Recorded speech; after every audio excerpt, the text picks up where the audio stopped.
Karena nanti ada orang-orang yang tidak sadar sesungguhnya doanya sudah dijawab, tapi dia tidak menyadari itu. Bahkan merasakan doanya kok nggak dijawab-jawab gitu. Padahal Allah sudah menjawabnya. Nah, seperti apa ukuran kita mengetahui bahwa doa kita telah terjawab, atau doa kita barangkali belum dijawab, atau tidak dijawab? Apa ukuran ketiga hal itu?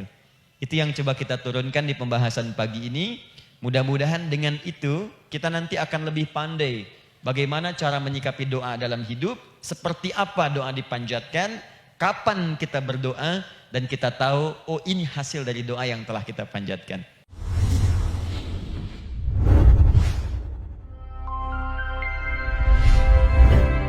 Alhamdulillahi Rabbil Alamin Alladhi amarana bid-du'a Faqala Wa qala rabbukum ud'uni أستجب لكم فوعدنا بالإجابة فقال وإذا سألك عبادي عني فإني قريب أجيب دعوة الداعي إذا دعان والصلاة والسلام على رسول الله الذي وعدنا بالإجابة عندما ندعو إلى الله سبحانه وتعالى فقال من ضمن دعائه في أسماء الحسنى اقتداء من أصحابه صلى الله عليه وسلم أرأيت ماذا دعوت فقد دعوت بأسمائه الأعظم إذا دعي بها أجاب وإذا سئل بها أعطى اللهم صل وسلم وبارك على رسولك الكريم النبي الأمين وعلى آله وصحبه وأمته إلى يوم الدين أما بعد فيا عباد الله أوصي نفسي وإياكم بتقوى الله فقد فاز المتقون فلا تموتن إلا وأنتم مسلمون. Saudariku sekalian, para ibu baik yang di dalam ruang masjid ataupun yang di luar masjid, di sekitaran Masjid Trans Studio, saya ingin mengajak pada seluruhnya tanpa kecuali, mari kita senantiasa bersyukur pada Allah Subhanahu wa taala atas nikmat yang telah kita dapati sampai dengan pagi hari ini. Syukur itu selalu menambah ketenangan di dalam jiwa. Syukur itu bisa mengentaskan sebagian persoalan hidup yang kita rasakan. Syukur itu bisa menambah kekuatan dari perasaan lemah yang kita rasakan. Dan syukur itu puncaknya bisa mengantarkan ke dalam surga terbaik yang dijanjikan, hingga Allah menyebutkan kemudian dalam Al-Quran, wa qalilun min ibadiyasy syakur. Sedikit sekali di antara hamba-hambaku itu yang bisa menjadi orang yang pandai bersyukur kepada Allah Subhanahu wa taala. Mudah-mudahan hidupan kita sampai hari ini seluruhnya diterima oleh Allah Subhanahu wa taala sebagai amal saleh, dan semoga yang belum mendapatkan hidayah untuk berislam sampai dengan pagi hari ini dihunjamkan hidayah kepada dalam jiwanya oleh Allah Subhanahu wa taala agar bisa berislam sebelum wafat menghadap Allah Subhanahu wa taala.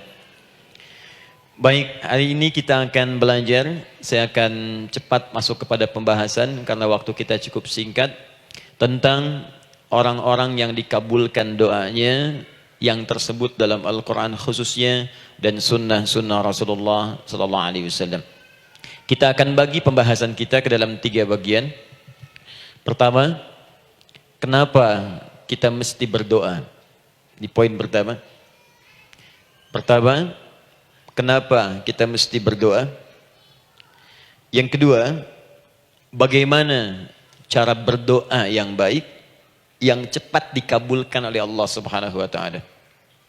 Yang pertama, mengapa kita mesti berdoa? Esensi doa itu apa, kan? Yang kedua, bagaimana cara berdoa yang sekiranya cepat dikabulkan oleh Allah Subhanahu wa taala. Dan yang ketiga, kita akan melihat ukuran pengabulan doa. Seperti apa doa itu dikabulkan. Karena nanti ada orang-orang yang tidak sadar sesungguhnya doanya sudah dijawab, tapi dia tidak menyadari itu. Bahkan merasakan doanya kok nggak dijawab-jawab gitu. Padahal Allah sudah menjawabnya. Nah, seperti apa ukuran kita mengetahui bahwa doa kita telah terjawab, atau doa kita barangkali belum dijawab, atau tidak dijawab? Apa ukuran ketiga hal itu? Itu yang coba kita turunkan di pembahasan pagi ini. Mudah-mudahan dengan itu kita nanti akan lebih pandai bagaimana cara menyikapi doa dalam hidup, seperti apa doa dipanjatkan, kapan kita berdoa, dan kita tahu, oh ini hasil dari doa yang telah kita panjatkan. Sepakat sampai di sini? Baik ya, tinggal sepakat saja ya. Kan biasanya yang nerangkan saya, nulis saya, ngapus saya sampai selesai pula. Baik, ayo kita mulai. Bismillah. Mengapa kita mesti berdoa? Kita buka dulu ibu sekalian. Ya, yang di ruangan ini ataupun yang di bawah, semuanya insya Allah memiliki kemuliaan yang sama di hadapan Allah Subhanahu wa taala sesuai dengan keikhlasannya, ya, sesuai dengan keikhlasannya. Karena hadisnya umum sifatnya. Man salaka tariqan yaltamisu fihi ilma, sahhalallahu lahu tariqan ilal jannah. Siapa yang menyiapkan dirinya menempuh perjalanan dan dia meniatkan ingin belajar pengetahuan agama walaupun sedikit, maka dia akan dapat balasan dari Allah. Minimal setiap langkahnya akan dicatat meringankan langkah dia ke surga nantinya. Ya, dan di situ tidak disebutkan khusus bagi yang di dalam ruangan masjid. Lantai 2 lagi misalnya. Tidak. Ya, jadi yang di sekitaran, yang di depan semua berdasarkan niatnya, ya. Berdasarkan niat dan kuantitas amalannya. Di kuantitas itu tambah. Mungkin Ustadz belum datang, ibu ada yang berzikir, ada yang baca Al-Qur'an, ada yang istighfar. Itu yang nambah pahala. Ya. Kalau yang pasang status, pasang kamera, ya itu saya nggak tahu. Ayo kita kembalikan sini. Pertama, Quran surah ke-7 ayat 172. Quran surah ke-7 Al-A'raf ayat 172. Kemudian setelah itu diperintahkan dalam Al-Quran surah ke-40 Ghafir ayat ke-60. Lalu kita praktekkan ini dalam keseharian kita. Saya beri contoh misalnya Quran surah ke-2 ayat ke yang paling banyak nih dibaca 201. Kadang-kadang misalnya Quran surah ke-2 ayat 286. Banyaklah. Quran surah ke-7 ayat 23 misalnya dan seterusnya. Ini bagian pertama.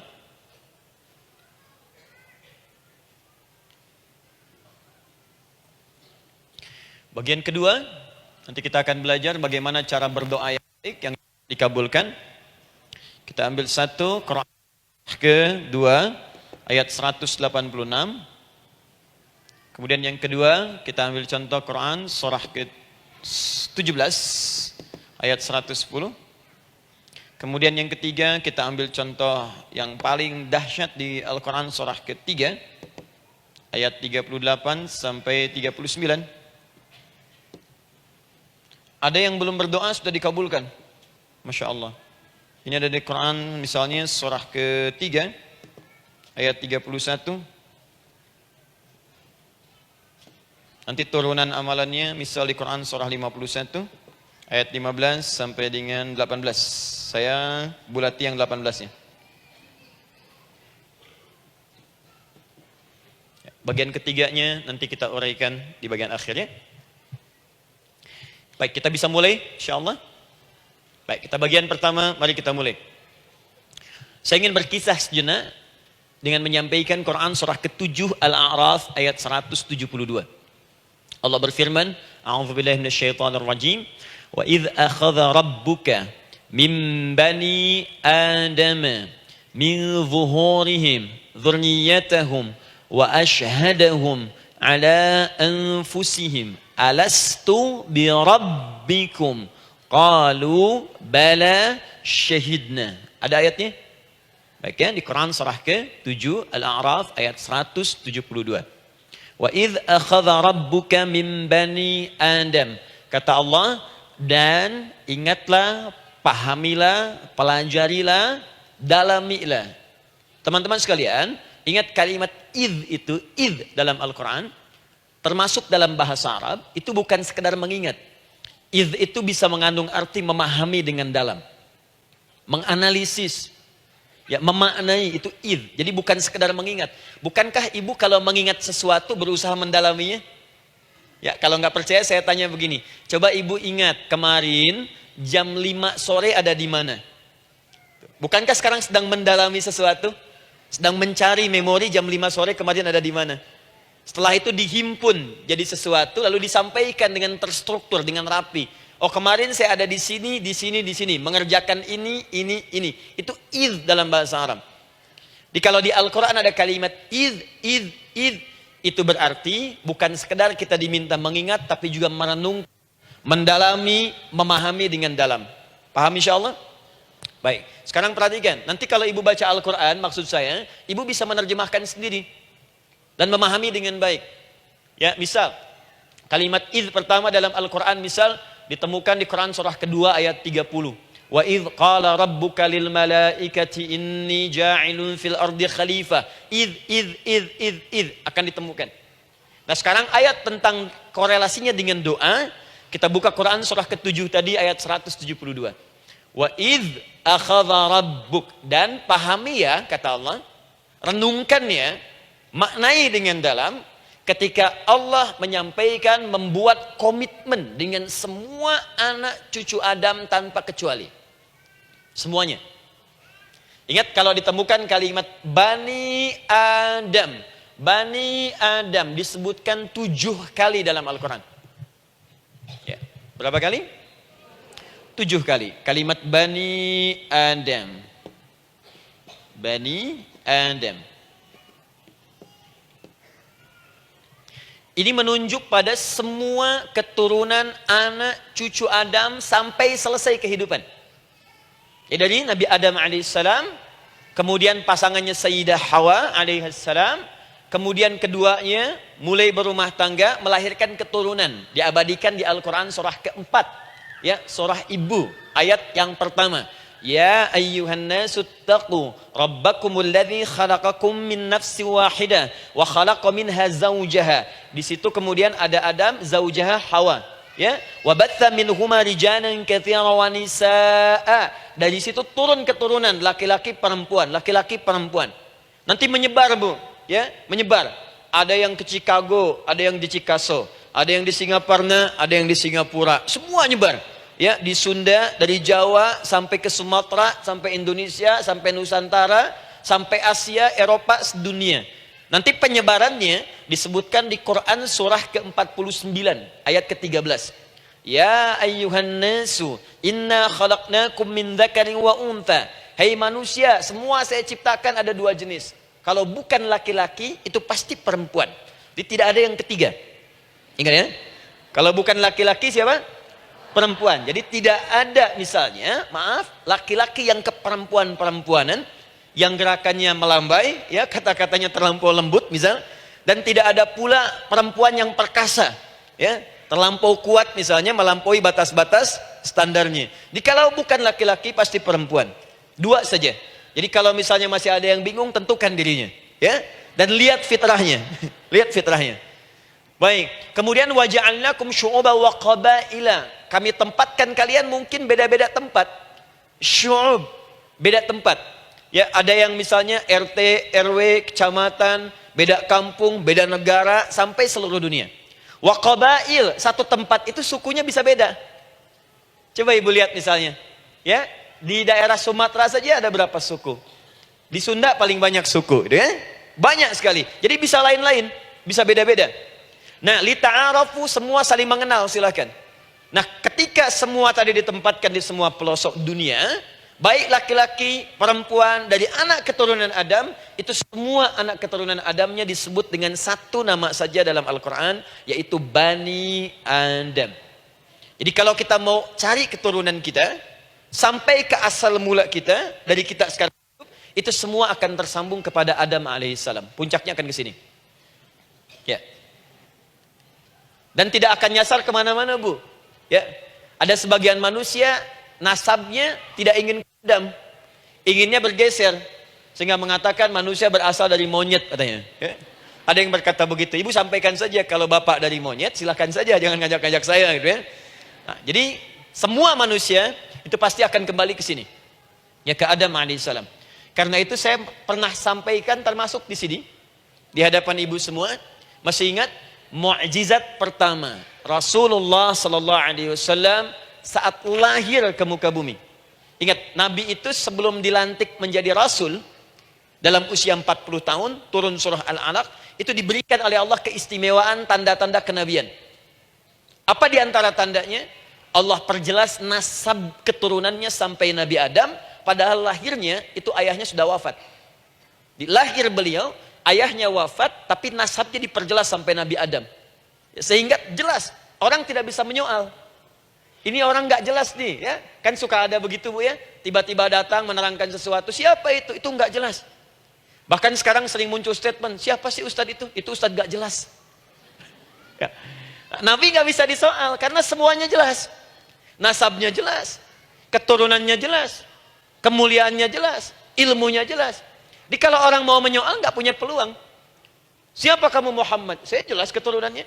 Muhammad SAW bin Abdullah, bin Abdul Muttalib, bin Hashim, bin Abdul Manaf, bin Qusay, bin Murrah, bin Kilab, bin Ka'ab, bin Ghalib, bin Fihir, bin Malik, bin Nadar, bin Kinana, bin Khuzaimah, bin Mudrika, bin Ilyas, bin Nizar, bin Mudar, bin Ma'ad, bin Adnan, bin Addi, bin Adri, bin Muqawwam, bin Nagur, bin Tarih, bin Ya'rub, bin Yasjub, bin Nabit, bin Ismail AS, bin Ibrahim AS, bin Azar atau bin Nagur, bin Abir, bin Kinan, bin Arfakhshad, bin Sam, bin Nuh AS, bin Mihlail, Matushala, bin Kinan, bin Anwas, bin bin Adam alaihissalam.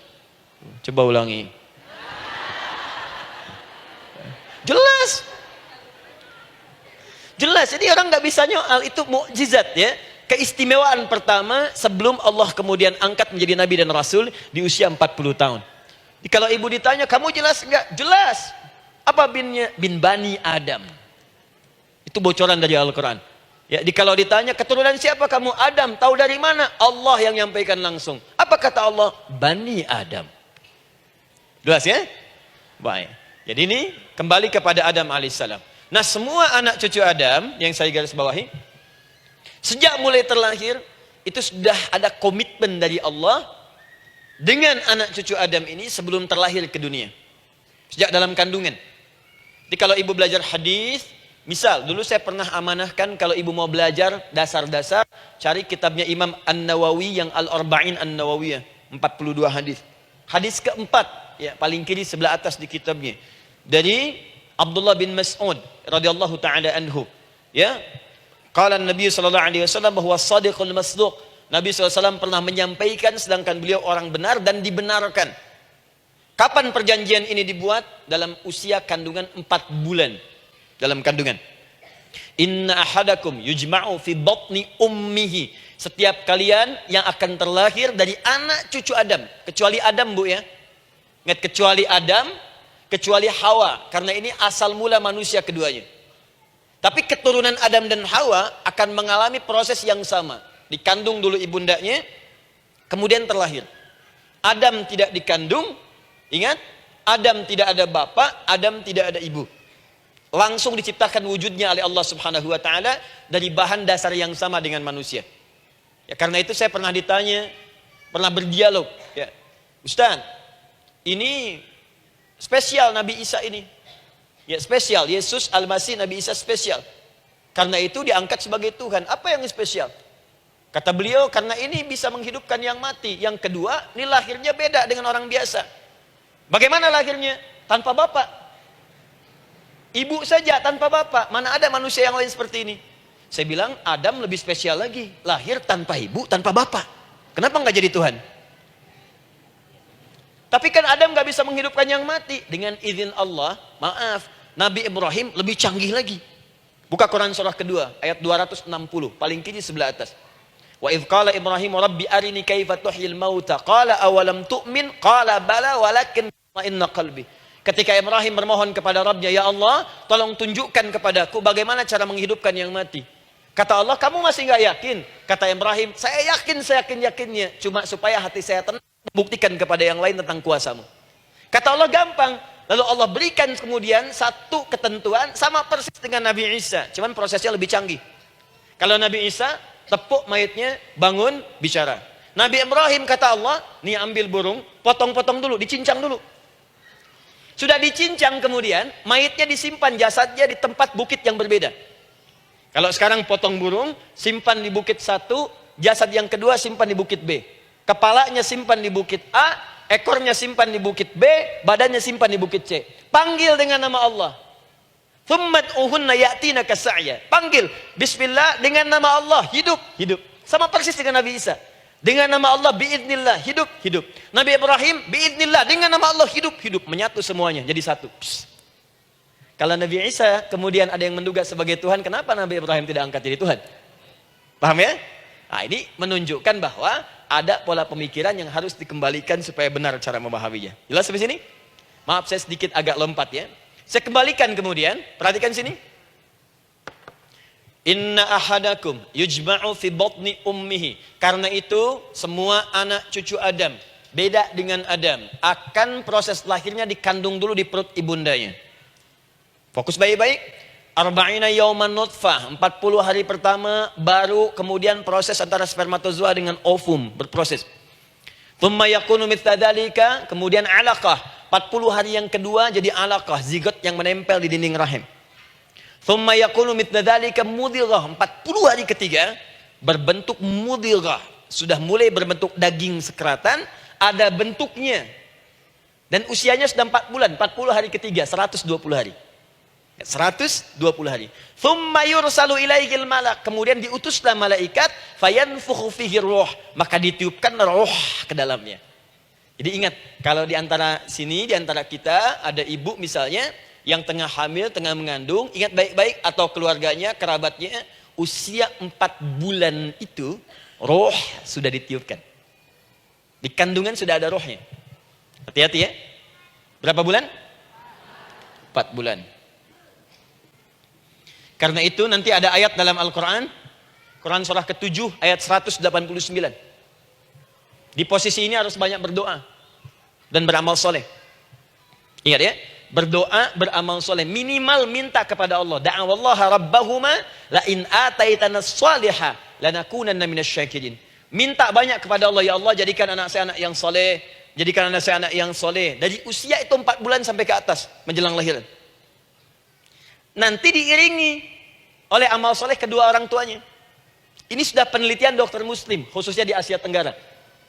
Saya diskusi dengan seorang dokter muslim, ternyata ada korelasi amal soleh yang dikerjakan kedua orang tua, ayah dan bunda, atau calon ayah dan bunda, kepada anak yang sedang dikandung, yang belum dilahirkan. Jadi kalau orang tuanya rajin baca Al-Quran, itu berpengaruh ke anak, Bu. Dan penelitian terkini, itu mempercepat anak itu menjadi seorang penghafal Quran ketika lahir. Ya, pernah satu kali dibacakan Al-Quran, posisi janin itu berubah. Seperti sujud gitu. Itu penelitian sudah di MRI waktu itu dilihat ya, kelihatan. Jadi ada korelasi antara kesolehan orang tua dengan kesolehan anak yang sedang dikandung. Hati-hati ya. Tapi yang penting diketahui adalah, dalam usia kandungan 4 bulan itu, disebutkanlah isyarat di Quran surah ke-7 ayat 172 terjadi perjanjian komitmen dengan Allah Subhanahu wa taala. Apa perjanjiannya?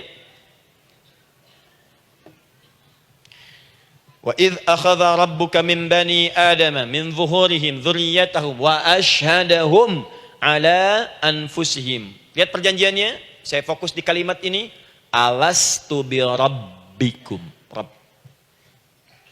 Apakah engkau akan berkomitmen saat ini? Bersaksi? Karena kalimatnya bersaksi. Wa asyhadahum, dan mereka bersyahadat, bersaksi, komitmen. Di komitmennya menggunakan kata syahadat di sini. Karena itu nanti setiap bayi yang sudah terlahir dari rahim ibu manapun itu berada dalam keadaan suci karena sudah bersyahadat dalam perut ibundanya. Masih ingat hadis ini? Kullu mauludin yuladu 'alal fitrah. Setiap yang terlahir dari rahim perempuan manapun itu membawa fitrah. Apa di antara fitrah yang dimaksudkan itu? Fitrah keislaman, fitrah mengakui Allah sebagai Tuhan. Itu nanti ada di Quran surah ke-30 ayat ke-30, paling kanan sebelah atas. Quran surah 30 ayat 30.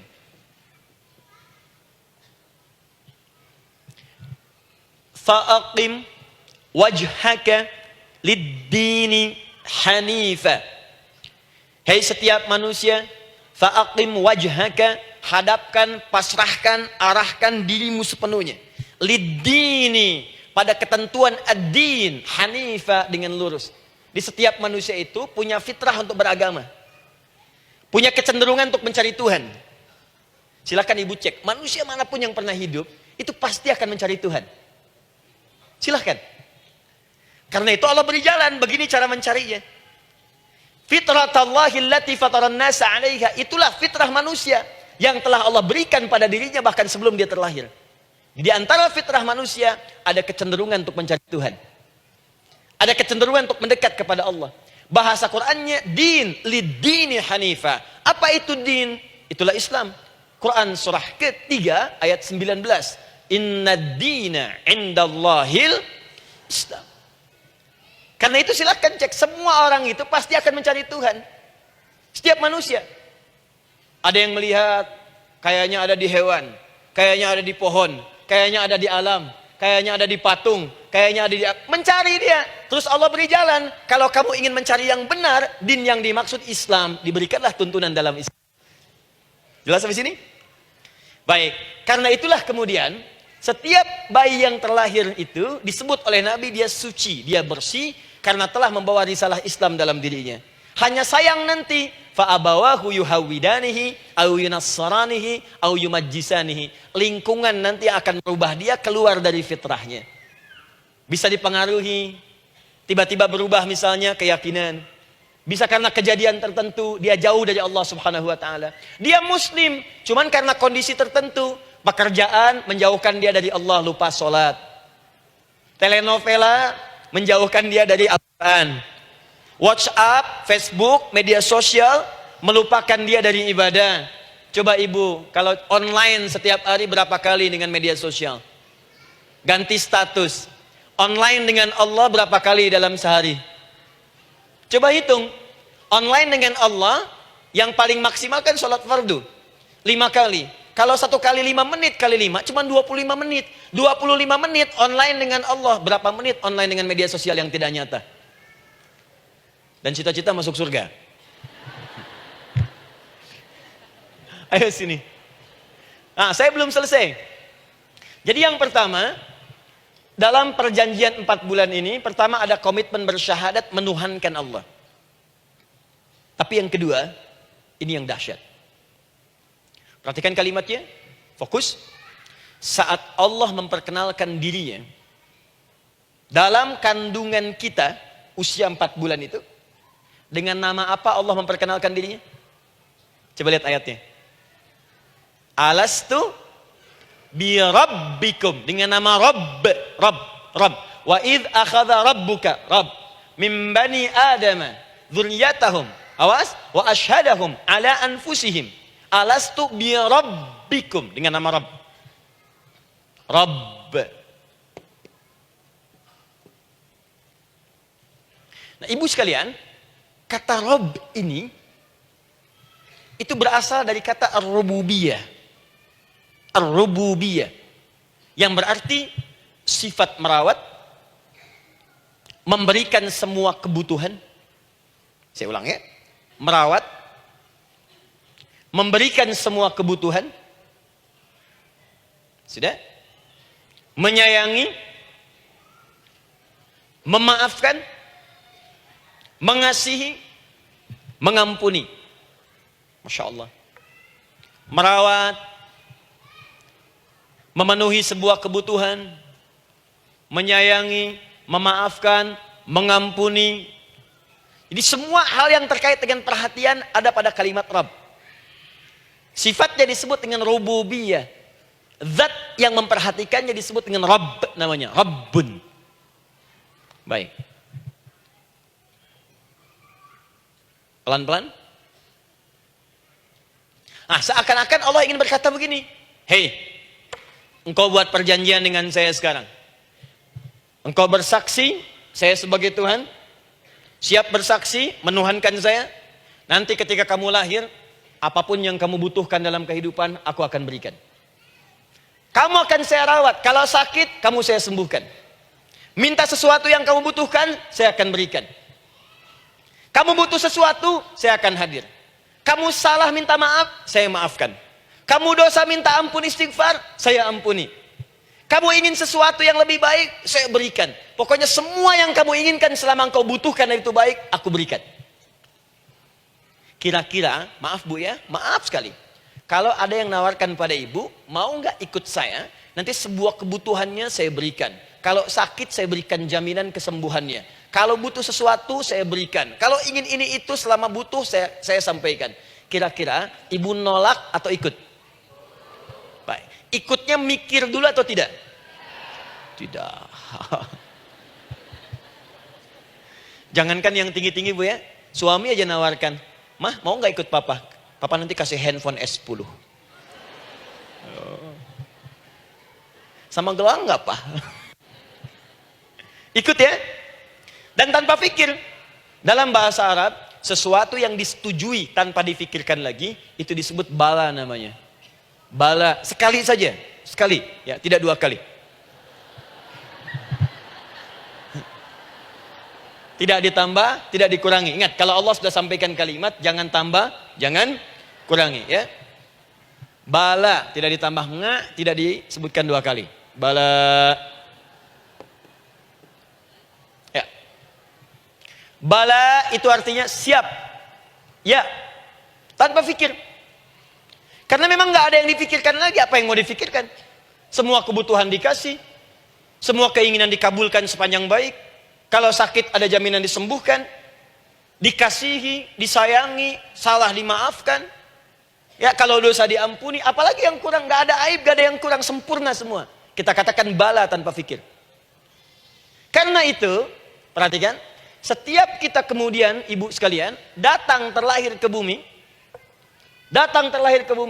mengalami kehidupan, fitrah kita setiap mendapatkan kebutuhan, kita akan menyebut nama Allah Subhanahu wa Ta'ala dengan nama yang telah dijanjikan itu.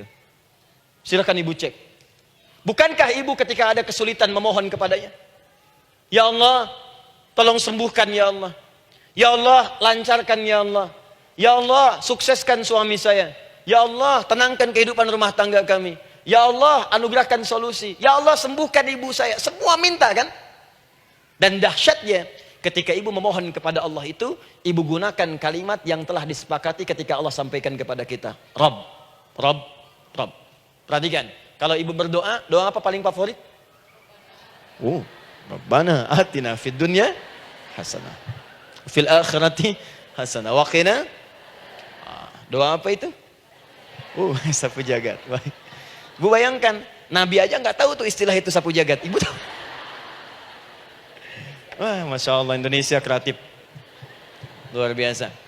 Ada doa sapu jagat, nggak ada doa sapu nggak ada jagatnya, ada doa jagat nggak ada sapunya. Wah, pokoknya luar biasa lah. Ya. Ya, lihat, bukankah kalimatnya dibuka dengan Rabb?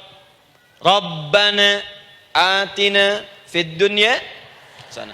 Rabbana zalamna anfusana wa illam taghfir lana wa tarhamna lanakunanna minal. La yukallifullahu nafsan illa laha ma kasabat wa 'alaiha mak. Perhatikan, Rabbana la innasina Rabbana Rabb. Ini ayatnya. Sapu jagat Quran surah 2 ayat 201. La yukallifullahu Quran surah 2 ayat 286. Rabbana zalamna Quran surah 7 ayat 23. Yang ingin saya sampaikan, setiap kita butuh sesuatu, kita menyebut namanya dengan kalimat Rabb. Kenapa kita katakan Rabb? Karena Allah sendiri menyebutkan dengan kalimat Rabb. Alastu bi rabbikum, saya nanti adalah Tuhan yang akan memperhatikan kalian, menyayangi kalian. Saya Tuhan yang akan merawat kalian, memberikan semua kebutuhan. Makanya ibu tuh kalau ada persoalan nagih seakan-akan ke Allah. Ya Allah, kan engkau yang berjanji kepada saya. Engkau yang berjanji, engkau yang menepati ya Allah, karena engkau Tuhan. Kalau manusia, dia berjanji, dia yang mengingkari. Dia awali, dia yang akhiri. Tapi engkau beda ya Allah. Kenapa? Engkau berjanji, engkau yang menepati. Quran surah ketiga ayat 9. Innallaha la yukhliful mi'ad. Engkau yang berjanji, engkau yang menepati. Engkaulah awal dan akhir dari semua hal. Engkau mengatakan saya Rabb yang akan memberikan semua kebutuhan. Sekarang saya butuh ya Allah. Engkau berjanji akan menyembuhkan. Sekarang saya sakit ya Allah. Engkau berjanji akan memberi solusi. Sekarang saya sedang punya masalah ya Allah. Engkau berjanji akan memberikan kesuksesan. Sekarang saya sedang menapaki itu ya Allah. Makanya ibu sebutkan kalimat Rabb, Rabb, Rabb, Rabb. Jadi sesungguhnya doa itu adalah fitrah dari setiap manusia. Karena mulai dibangun komitmen sebelum dia dilahirkan ke muka bumi. Jadi kalau kita bicara tentang doa, doa itu fitrah kehidupan bagi setiap manusia. Hidup. sekaligus penanda komitmen yang membedakan antara Khalik dengan makhluk, hamba dengan Allah, manusia dengan Tuhan. Kan Allah katakan, saya Rabb ya, saya yang ngasih, saya yang Tuhan. Berarti kita yang makhluk kan? Kita yang butuh kan? Allah yang memberi, kita yang butuh. Untuk membedakan mana yang butuh, mana yang ngasih, maka pembedanya adalah doa. Jadi kalau ada manusia yang nggak pernah doa selama hidup, itu tandanya ada yang salah dengan kehidupannya. Karena seakan-akan dia nggak butuh Tuhan. Sebab perbedaan manusia dengan Tuhan itu sebelum lahir, salah satunya ditunjukkan dengan sifat butuh kita kepada Allah. Makanya sekaya-kayanya orang, itu pasti berdoa. Manusia paling kaya di muka bumi pun, kalau besoknya mau ada pekerjaan atau proyek, dia berdoa dulu tuh. Ya Tuhan, tolong lancarkan proyek ini. Butuh. Pejabat setinggi-tingginya, kalau sudah mau mulai kemudian ada pemilihan, kalau mulai ada kebijakan, kalau mulai ada apapun berdoa juga. Itu tandanya butuh. Butuh. Di setiap manusia itu pasti butuh dengan Allah. Karena itu kalau ada manusia yang nggak pernah berdoa selama hidupnya, itu langsung mendapatkan kecaman dari Allah dan dijamin akan masuk neraka yang paling dalam. Karena seakan-akan dia sudah nggak butuh dengan Allah. Saya ulang ya, saya ulang. Doa itu fitrah hidup manusia yang sekaligus menunjukkan statusnya sebagai hamba. Jadi kalau ibu update status di media sosial, mulai sekarang tuliskan hamba. Hamba. Sudah. Mau sifatnya apapun tetap hamba. Ya, mau pejabat, mau orang kaya, mau cukup, mau macam-macam, mau ustadz, mau syekh, mau habib, tetap ujungnya hamba. Dan butuh penghambaan itu diwujudkan dalam bentuk doa. Muncullah Quran surah ke-40 ayat ke-60. Wa qala rabbukum, Rabb, selalu Rabb. Wa qala rabbukum ud'uni astajib lakum. Innal ladzina yastakbiruna an ibadati, awas, sayadkhuluna jahannama dakhirin. Allahu akbar. Dan Rabbmu berfirman, mengingatkan kembali kepada kalian semua, hei hamba-hambanya. Kalau ada kebutuhan, kalau ada masalah, kalau ada permintaan, kata Allah, ayo doa sama saya. Minta. Kan kita sudah bikin perjanjian. Makanya Allah katakan, kalau punya masalah, Bu, berdoa. Bukan mengeluh. Kalau punya persoalan, Bu, berdoa. Bukan bikin status. Rasanya aku tidak sanggup. Ditulis di Facebook. Ngapain? Terus kalimat Allahnya pun jelas. Minta kepadaku, bukan mengeluhkannya.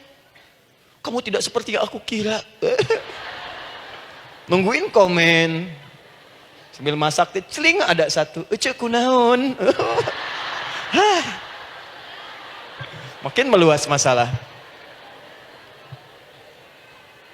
Untuk abi mas sabar. Sudah. Paham ya? Jadi ini kaidah hidup yang pertama. Sebetulnya sederhana, cuman jarang digunakan gitu. Sederhana, cuman jarang dipakai. Kata Allah kan, kamu doa itu, saya kasih ketenangan. Jadi Bu, gini, doa itu manfaatnya, walaupun solusi belum datang, tapi hati tenang. Tenang. Jadi kalau mau curhat-curhat sama Allah, sampaikan, minta, mohon, berikan. Minimal tenang. Saya kasih rahasia ya. Ini di antara kita saja nih. Lihat sini. Saya hapus dulu deh. Bismillah. Masya Allah. Mau ngapus sendiri, nulis sendiri, penghapus, lari sendiri.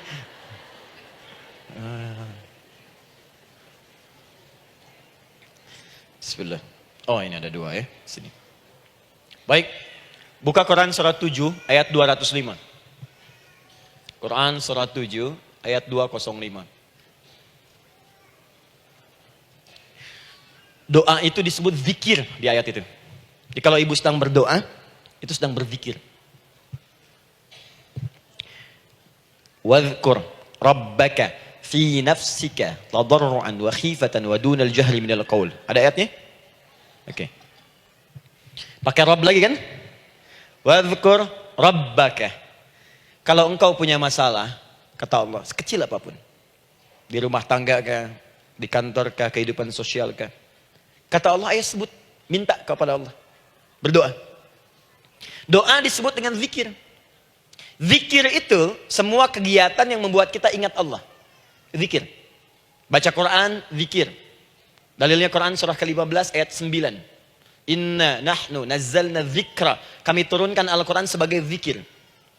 Menghafal Quran, zikir. Quran surah 54 ayat 17, ayat 22, ayat 32, ayat 40. Walaqad yassarnal Qur'ana lidzikri. Kami akan mudahkan Al-Quran untuk diingat, dihafalkan. Zikir, sebagai zikir kepada Allah. Ibu selepas sholat, baca subhanallah, alhamdulillah, Allahu Akbar, zikir. Quran surah keempat, ayat 103. فَإِذَا قَضَيْتُمُ الصَّلَاةَ فَاذْكُرُوا اللَّهِ. Maka jika anda telah tuntas mengerjakan sholat, segera berzikir kepada Allah. Sholat sendiri, zikir. Quran surah ke-20, ayat ke-14. Innani anallahu la ilaha illa ana fa'budni wa aqimis salata li dzikri. Saya Allah, kata Allah. Tidak ada Tuhan selain saya. Sembah saya. Bagaimana menyembah Allah? Tunaikan salat sebagai zikir kepada Allah. Zikir. Di zikir, semua amalan yang mendekatkan kita dengan Allah. Doa, itu satu dari bagian zikir. Tapi tahukah ibu fungsi zikir yang paling utama itu apa? Quran surah 13 ayat ke-28. Ala bidzikrillahi tatmainnul qulub. Yakinkan pada dirimu, kalau zikirmu benar kepada Allah, maka dia akan berdampak kepada hati menjadi lebih tenang. Zikir itu, manfaat pertamanya, membuat hati tenang, Bu. Tadi saya contohkan. Baca Al-Quran, zikir kan? Jadi kalau ibu sedang tidak tenang, sedang gelisah, ada masalah, daripada mengeluh sana sini, wudu, Bu, wudu. Ambil mushaf. Baca. Saat baca itu mungkin solusi belum datang, tapi hati itu lebih tenang. Kaitan dengan bahasan kita, doa, minta. Doa. Jadi kalau orang punya masalah itu kalau berdoa, walaupun solusinya belum datang, walaupun kemudian jawabannya belum tiba, minimal hati ibu itu tenang. Ini dia. Kan surah 13 ayat 28. Rumus ini pakai. Gunakan dalam hidup. Karena yang tahu kehidupan kita itu Allah yang menciptakan kita. Yang tahu pesawat, yang bikin pesawat. Yang tahu handphone, yang bikin handphone. Yang tahu mikrofon, yang bikin mic-nya. Yang tahu kita, yang menciptakan kita. Ikutilah petunjuk Allah yang menciptakan kita, maka akan langsung terasa manfaatnya. Ibu tidak percaya, silahkan lakukan. Rasakan bedanya, bedakan rasanya, dan pasti akan terasa bedanya. Akan lain. Tuh. Doa. Tapi ingat yang paling penting kata Allah, doa itu bukan sekedar penting permohonannya, tapi menunjukkan status kita sebagai hamba di hadapan Allah Subhanahu wa taala. Jadi kalau ada orang selama hidup tidak pernah berdoa, artinya dia mengingkari status dia sebagai hamba di hadapan Allah Subhanahu wa taala. Mau menyejajarkan diri dengan Tuhan. Kan yang tidak pernah meminta itu Tuhan. Allah yang memberikan. Kalau manusia beda pasti minta. Artinya kalau ada manusia nggak pernah minta, seakan-akan bahasa halusnya, kamu ini ngaku jadi Tuhan. Saya tempatkan kau di neraka jahanam yang paling bawah. Jahanam itu, Bu, belum masuk saja sudah terasa. Terasa. Buka ibu Quran surah misalnya ke-40 Ghafir tuh. Ya, ayat 45 sampai dengan 47-nya. Sebelumnya lagi lihat Quran surah ke-8 ayat ke-50. Itu penghuni neraka, Bu, yang bukan jahanam saja. Penghuni neraka itu kalau mau meninggal itu dipukulin dulu malaikat. Depan belakangnya. Ayo, kamu keluar. Lama amat keluarnya rohnya katanya. Takut karena nggak punya bekal. Kan maaf ya, kaidah mengatakan orang nggak punya bekal itu takut pulang, apalagi orang merasa salah. Anak ibu berbuat kesalahan, mau pulang takut kan? Takut. Jadi kalau ada anak takut pulang, salah dia. Salah. Kemana anak nggak pulang-pulang? Pasti ada yang salah karena nggak berani pulang. Jangankan salah, nggak punya bekal saja, malu pulang. Lihat ibu waktu Ramadan usai, mau mudik, Idul Fitri. Kan pada mudik kan? Kenapa mau mudik dan senang mudik? Karena punya bekal, Bu. Dikumpul-kumpulkan tuh selama 11 bulan. Untuk 1 bulan saja. Itu pun paling berapa hari. Kumpulin. Terus telepon keluarga, insya Allah aku pulang hari ini. Wah, senang semuanya. Padahal mudiknya cuma pakai motor, Bu. Motornya bebek, bekalnya singa. Serius saya, motor bebek bekal singa, ada kardus belakangnya.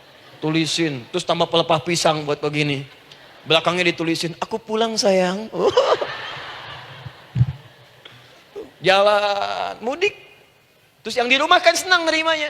Kenapa? Karena ada yang pulang dan bawa bekal. Saya pernah tanya pada seseorang, kenapa anda nggak mudik? Nggak ada bekal Ustaz, nggak ada bekal, malu pulang. Kebayang nggak saat pulang menghadap Allah nggak punya bekal? Malu pulang, apalagi punya banyak salah. Jadi nggak mau keluar rohnya. Malaikatnya geram, dipukulin sama malaikat. Pukul depannya, pukul depan. Kamu ini cepat keluar, cepat keluar, cepat keluar. Keluar, keluar, keluar, keluar, keluar. Malu pulang. Tapi kalau punya bekal enak. Dan yang nyambut langsung malaikat.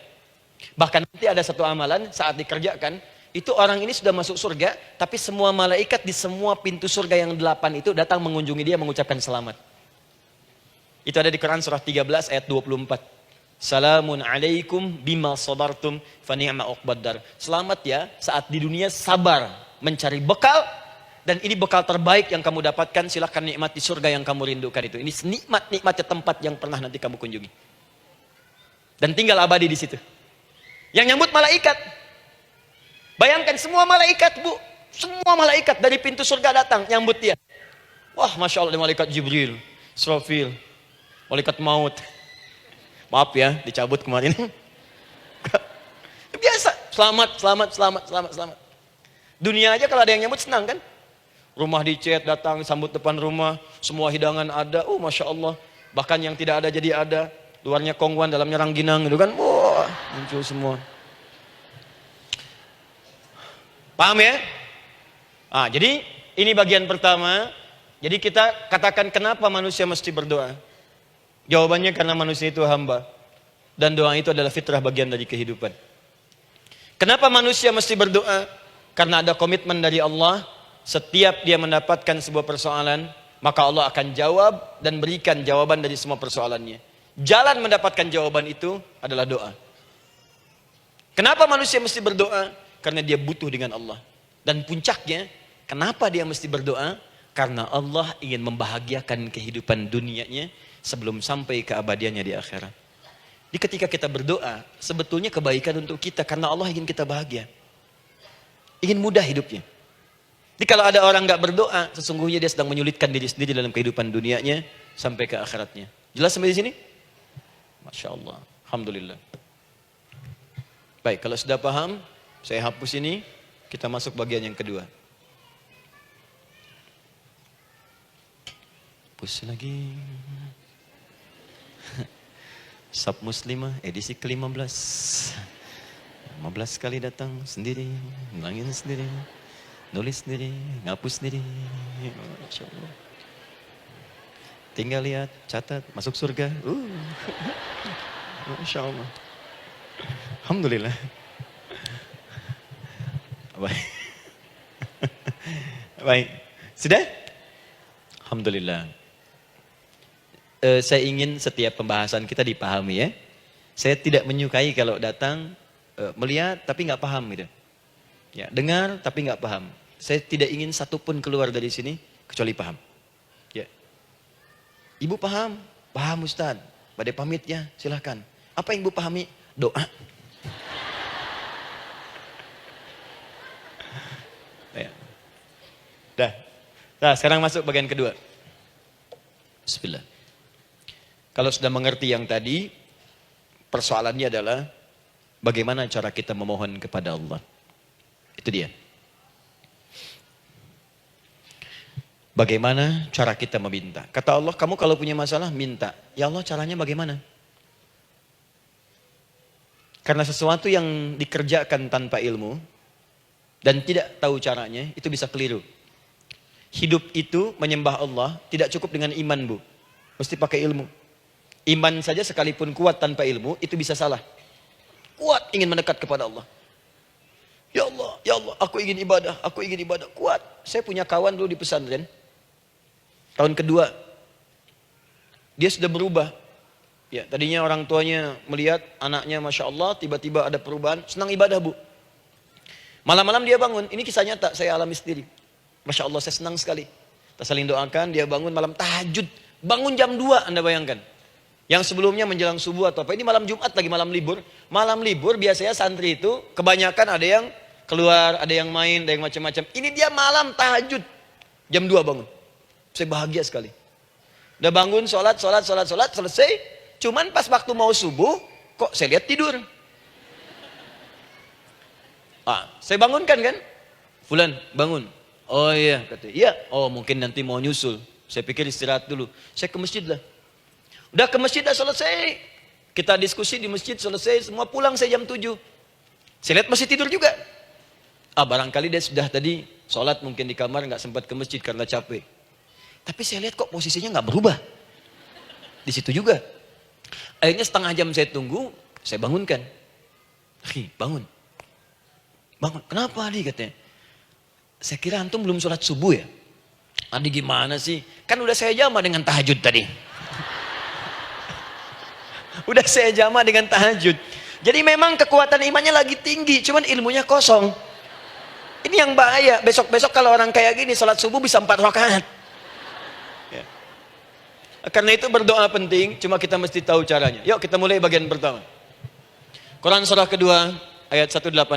Paling kiri sebelah bawah. Sudah?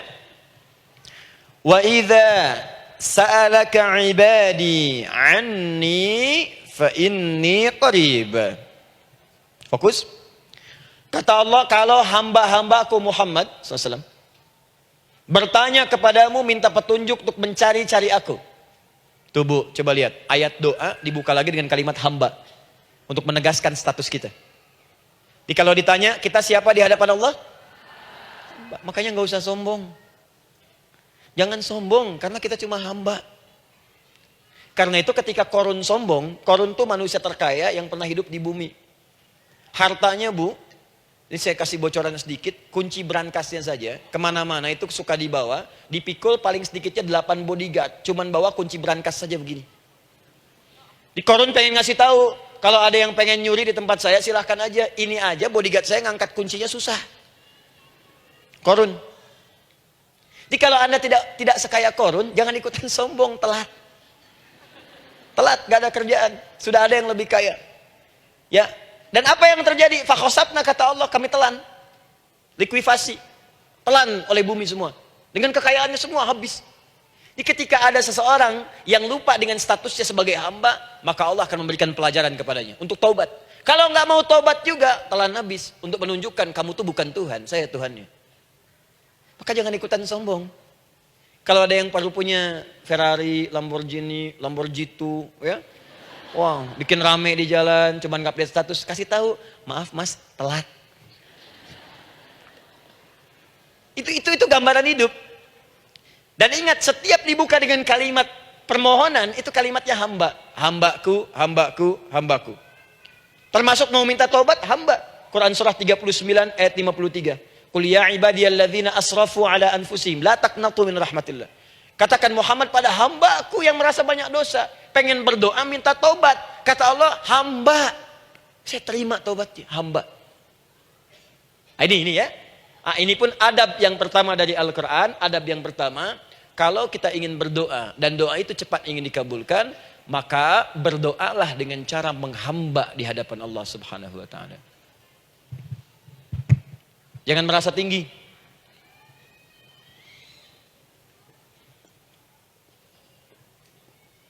Saya turunkan caranya. Bagaimana cara menghamba itu dengan cara yang baik? Fokus. Wa idza sa'alaka ibadi anni, Muhammad SAW, jika ada hamba-hambaku bertanya padamu tentangku, ingin mencari-cari aku. Masya Allah, ibu maaf ya, biasanya kan kalau orang mencari Allah, ingin mendekat kepada Allah, entah itu datang ke masjid, bangun malam, biasanya motifnya cuma 2. 1, ada kebutuhan, pengen berdoa, terus dekat sama Allah. Besok mau arisan, malamnya tahajud. Anak mau ujian, baru puasa, kan? Suami ada proyek, baru baca Quran, kan? Terus itu biasa itu. Biasa. Jadi fitrah, Bu. Tumben jeng tahajud, fitrah. Itu biasa itu. Ya. Yang kedua, taubat dari maksiat. Taubat. Seorang taubat ke masjid, bangun malam, doa, itu biasa. Jadi kalau ada seperti itu tandanya kita hamba normal manusia. Fa inni qarib, kata Allah, katakan Muhammad SAW, katakan kepadanya, janganlah mencari, aku dekat. Dekat, jangan mencari, aku dekat. Jadi Bu, ketika kita butuh Allah, langsung jawab oleh Allah. Kamu mau apa? Aku dekat. Itu secara psikologi memberikan ketenangan yang paling dalam. Saya belum datang di sini sampai jam 8. Ibu tanya panitia, ustadznya mana sih? Ukti, ustadznya mana? Jawaban pertama misalnya, ini belum jelas nih ustadznya. Gak ada kabar. Yang kedua mengatakan, tenang saja, ustadz sudah dekat. Maka yang kedua itu lebih menenangkan kepada kita. Ketika ibu mencari, ya Allah, saya sedang ada masalah, langsung dijawab oleh Allah. Tenang, aku dekat denganmu. Mau minta apa? Itu Bu, jadi kalau ibu sedang punya persoalan, psikologi Al-Quran mengatakan, langsung rasakan Allah itu bersama kita, dekat, menunggu kita mau minta apa. Ibu punya masalah dengan suami, ingin mengadu. Lu kata Allah, saya dekat, kamu kenapa? Ada masalah apa? Ayo minta, ayo cerita. Mohon. Ibu punya masalah dengan anak. Ibu punya masalah dengan tetangga, di pekerjaan, kehidupan sosial. Kata Allah, saya dekat. Nah, perasaan itu hadirkan dalam jiwa kita. Ini sekarang jarang didapatkan. Jadi kalau ada masalah itu, hal pertama yang dilakukan itu belum ingat Allah, itu masalahnya. Di kebanyakan manusia itu kalau punya masalah, selalu ingin yang pertama itu solusinya. Bukan Allahnya. Kan pemilik solusinya Allah. Jadi kalau kita ingat pada yang memiliki, maka apapun yang kita minta akan diberikan. Bahkan ada orang yang saking ingatnya dengan Allah, sebelum minta sudah dikabulkan. Itu yang dahsyat.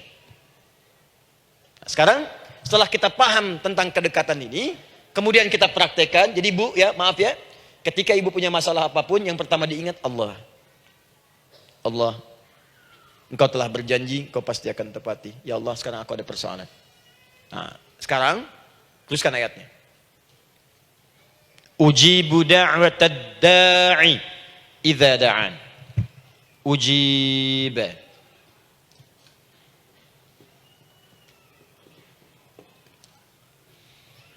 Ujibu da'watad da'i idza da'an. Aku pasti akan menjawab, mengabulkan setiap doa hambaku jika dia bermohon kepadaku. Saya ingin ajarkan sedikit di gramatikal bahasa Arab.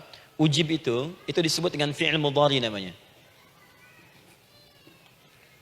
Saya kasih rumus cepat Bu ya. Insya Allah kalau ibu fokus dengan rumus ini, ibu nanti bisa memahami Al-Quran dengan baik. Saya kasih satu kalimat. Hafalkan baik-baik. Ini gampang kok. Anita.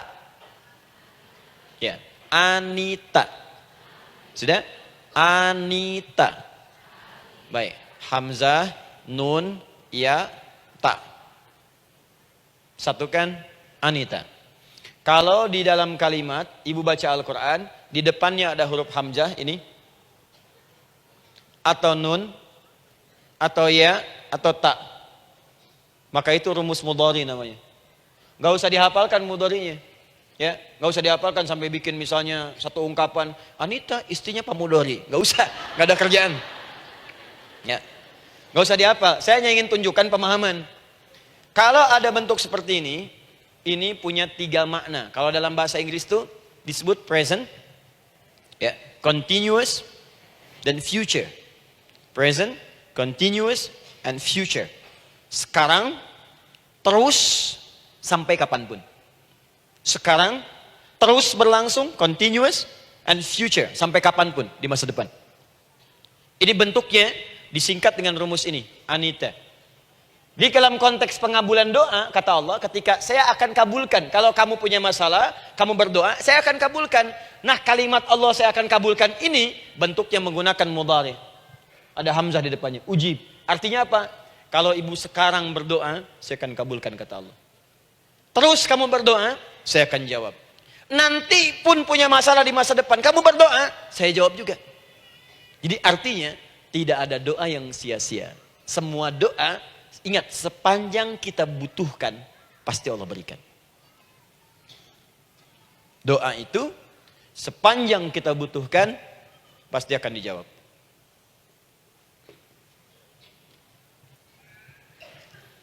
Nanti kapan dijawabnya, seperti apa jawabannya, nanti bagian ketiga. Kadang-kadang minta sekarang, dijawabnya nanti. Minta sekarang, dijawab sekarang. Ada yang mintanya A, dijawabnya B. Itu yang paling dahsyat. Ya. Jadi kalau saya tanya, kalau kita berdoa, dijawab tidak oleh Allah? Ya. Itu janji Allah. Setiap orang berdoa, pasti dijawab. Nah, hanya persoalannya, seperti apa doa yang cepat dijawab itu? Apakah semua doa langsung dijawab seketika? Akankah mendapat jaminan langsung dijawab? Ternyata kalimat dijawab ini diikat dengan syarat ketentuan berlaku. Apa di antara syarat dan ketentuannya ini? Teruskan ayatnya. Falyastajibuli. Syarat pertama. Kalau doamu ingin cepat aku jawab, falyastajibuli. Maka engkau pun harus cepat merespon setiap seruanku. Jawab seruanku dengan cepat. Doa ingin dijawab oleh Allah. Maka kata Allah, kamu pun harus menjawab setiap seruanku. Jawab seruan Allah.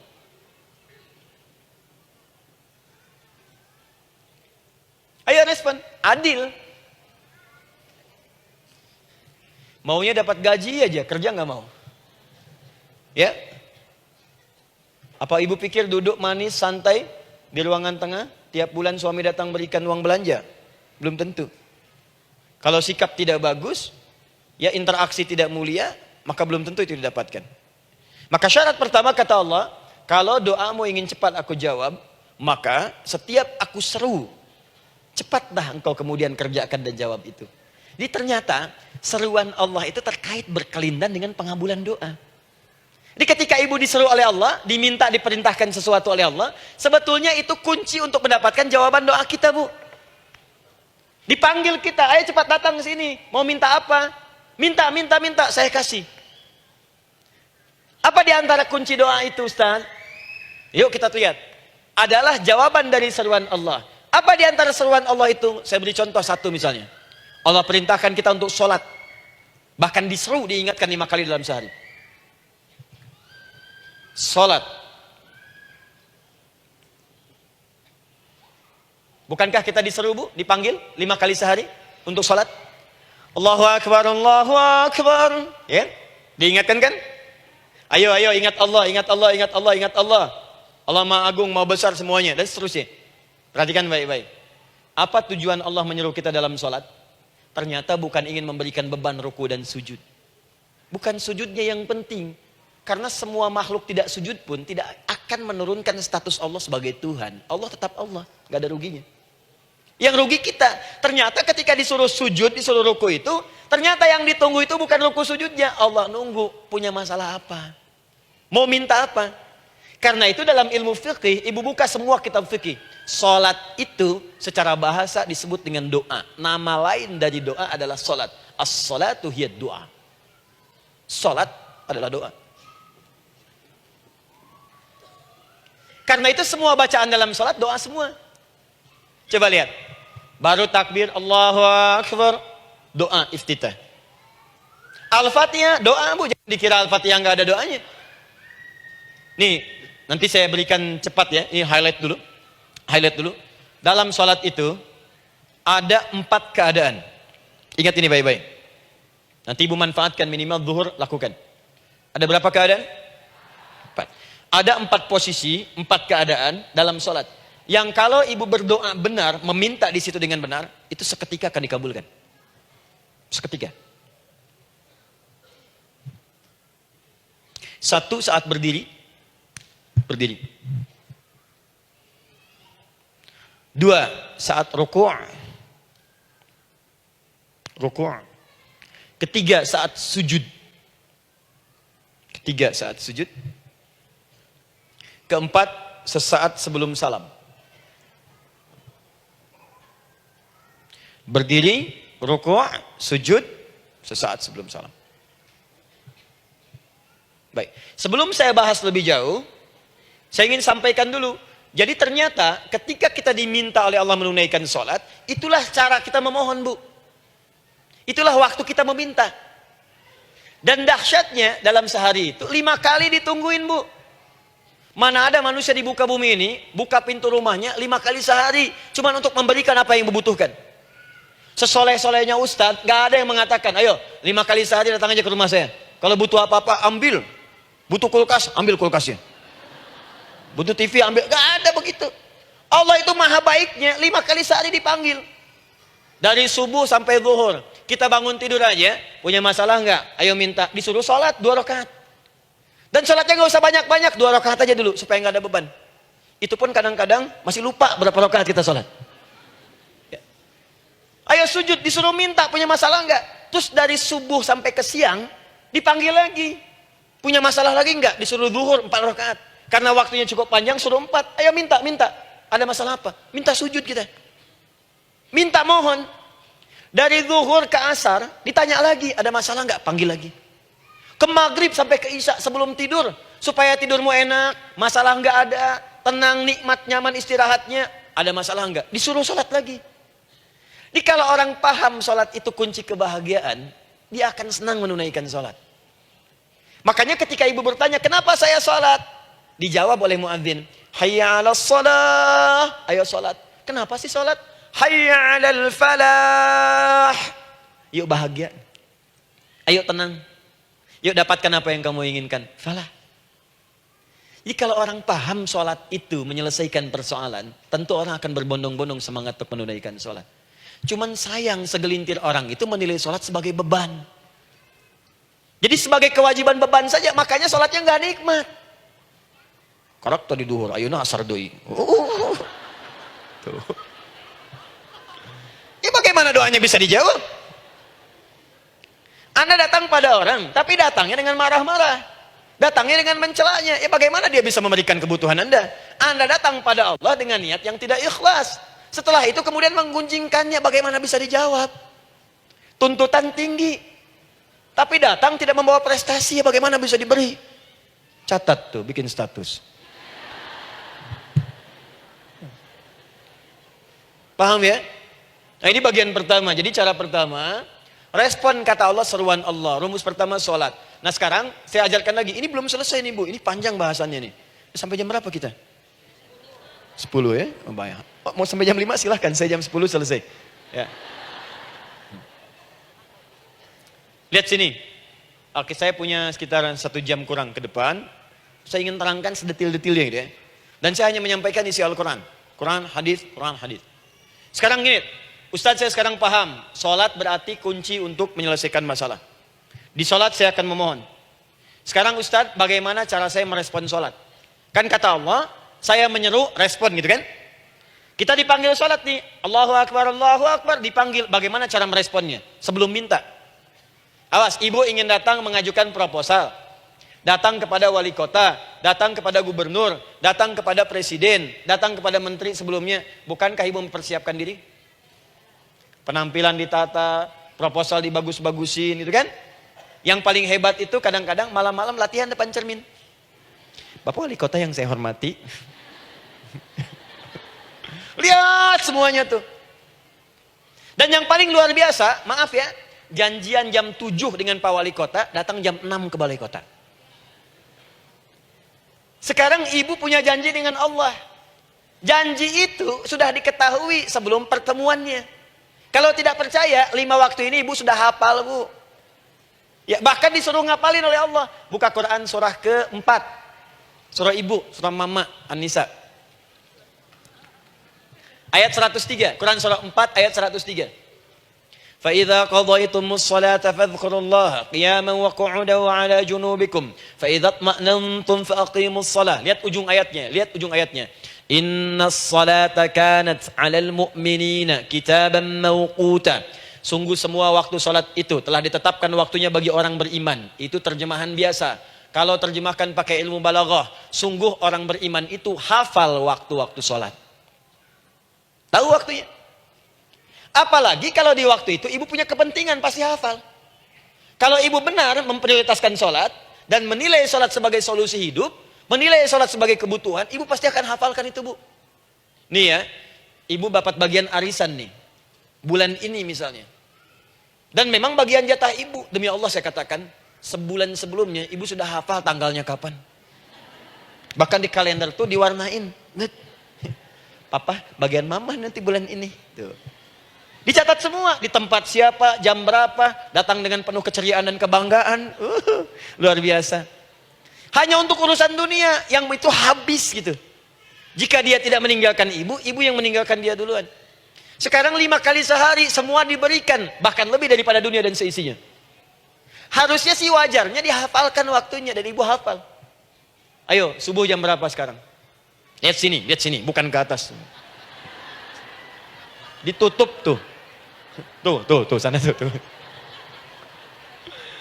Subuh jam berapa? Ayo ngelihat ke sana, 4:43. Duhur jam berapa? Tuh, asar. Maghrib, Isya.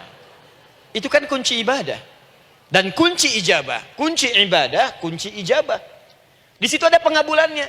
Ini gimana mau minta, waktu permintaannya aja nggak hafal.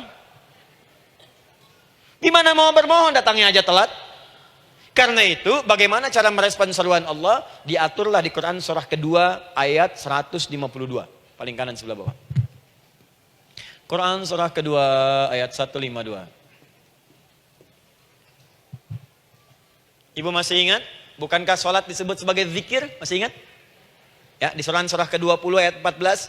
Wa aqimis sholata lidzikri, tunaikan sholat sebagai zikir kepadaku. Sekarang lihat ya. Lihat ketentuan Allahnya. Kalau ibu dipanggil untuk sholat, dipanggil untuk zikir, cepat respon. Ibu cepat respon, Allah pun akan cepat merespon permintaan ibu. Lihat kalimatnya. Fadhkuruni adzkurkum. Fadhkuruni adzkurkum. Kalian mengingat saya, maka saya pun akan ingat dengan kalian. Kalian zikir kepada saya, ingat saya, kata Allah, maka saya pun akan ingat kalian. Di antara makna zikir, salat. Jikalau ibu salat mengingat Allah dengan cepat, maka Allah pun akan cepat mengingat kita. Contoh.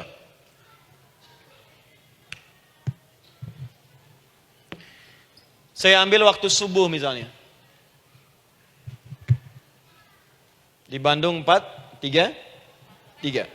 4-4-3. Oh, lihat kesan lagi terjadi perbedaan pendapat. Ya. Ada yang 4-3-3, ada yang 4-3-4, ada yang 4-3-5, dan seterusnya. Yang ambil tengah-tengah lah, 4-3-5 misalnya. Kalau 4-3-5. Lihat sini, fokus. Allahu Akbar, Allahu Akbar. 4-3-5. Dipanggil salat, diseru. Kan tadi rumusnya di Quran surah 2 ayat 186. Faliyastajibuli, kalau diseru cepat jawab, gitu kan? Nah, terus diseru 4-3-5 adzan. Allahu Akbar, Allahu Akbar. Begitu diseru, ibu langsung datang. Ya Allah, sudah adzan, seruan nih, saya siap-siap, saya ingin minta sesuatu.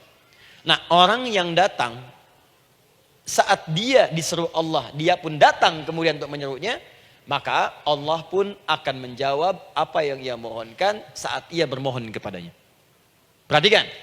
Dipanggil oleh Allah lewat suara muadzin. Allahu Akbar, dia merespon cepat, siap salat. Maka dia pun ketika memanggil Allah, seketika Allah pun akan jawab padanya. Sesuai dengan kadar responnya. Dipanggil saat itu, dia menjawab. Maka Allah pun akan ingat kepadanya hanya saat dia memanggil saja. Di saat panggil, diingat. Panggil, diingat. Jelas? Ini yang hebat. Dipanggil 4-3-5. Allahu Akbar, Allahu Akbar. Dia sudah ingat dari sejak jam 3:45. Dia bangun jam 3. Bisa. Padahal belum dipanggil. Datang. Bahkan Masya Allah, melakukan warming up dulu. Tahajud. Istighfar. Baca Al-Quran sebelum dipanggil. Masya Allah Bu, ibu mau datang misalnya ke istana. Janjian jam 7, datang jam 6. Di situ ibu kerjakan yang baik-baik dulu. Wah, lihat. Terus kelihatan CCTV kan. Wah, ini orang bagus banget nih. Mulia, bagus. Sampah diambilin, disapu. Kelihatan. Itu ibu belum datang pun udah dipanggil duluan. Ada orang yang belum dipanggil sudah datang menghadap Allah. Tahajud dia, zikir dulu, istighfar dulu. Ini orang, maaf ya. Walaupun dia belum memanggil Allah, Allah sudah menyelesaikan semua persoalannya. Di orang-orang yang selalu ingat kepada Allah, walaupun Allah dalam waktu tidak memanggilnya, maka Allah akan mengingatnya sekalipun orang ini belum bermohon kepadanya. Maka ibu nanti akan temukan orang-orang yang langsung diselesaikan persoalannya oleh Allah bahkan sebelum dia bermohon kepadanya. Ada orang yang seakan gak punya masalah Bu. Bukan nggak punya masalah, sebab setiap dia punya masalah, masalahnya diringankan oleh Allah. Ini seakan-akan nggak ada beban. Ah, ini indah hidupnya. Enak. Butuh sesuatu, sebelum nyari, datang. Ada persoalan, senyum dikit, selesai. Orang macet mengeluh, bikin status, dia macet malah senang. Dan hatinya dilapangkan oleh Allah. Bayangkan ada janji rapat jam 9, setengah 9 masih macet. Diprediksi di Google akan sampai 2 jam lagi. Yang lain mengeluh, telepon sana, telepon sini, ini. Dia enggak aja, lapang aja. Alhamdulillah ya Allah, kasih macet. Murotal, saya mau dengerin surah Al-Baqarah. Buka, hafalin. Partnernya nelpon. Sampai di mana, akhi? Ini sampai di surah Al-Baqarah ayat 186. Tidak ada yang sia-sia dari Allah. Sabar ya di sana. Ya, atau kita bisa koneksikan dari sini apa yang bisa saya selesaikan sekarang di sini sehingga sampai sana kita tinggal kesimpulan saja. Tenang hatinya. Gak ada gerasak, gerusuk, gelisah gini, telepon sana sini klaksonin. Dasar lampu merah, lama, birunya sebentar. Padahal biru nggak ada, yang ada hijau kan. Jadi kalau sudah begitu enak, Bu. Yang perempuan ada di Quran Maryam. Maryam kan perempuan. Dan Maryam itu bukan nabi, bukan rasul. Ingin memberikan pesan kepada ibu, perempuan dimanapun. Tidak harus jadi nabi supaya doa cepat dikabulkan. Tidak harus jadi rasul. Ini Maryam bukan nabi, bukan rasul. Tapi dia ini luar biasa. Sebelum dipanggil, udah datang. Zikirnya tak terlukiskan.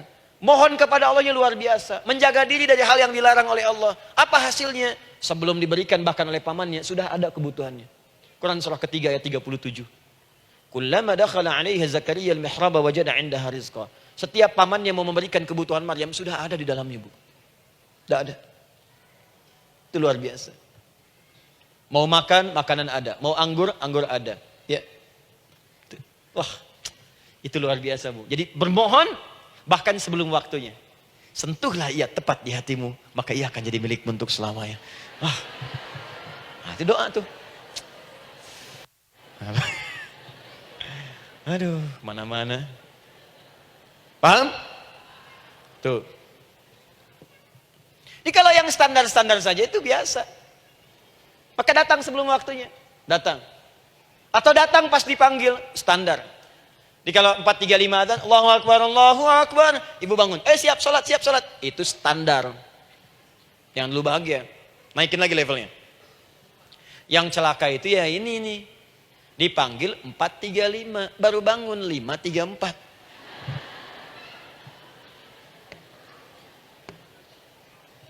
Sholat subuh belum, nuntutnya udah banyak.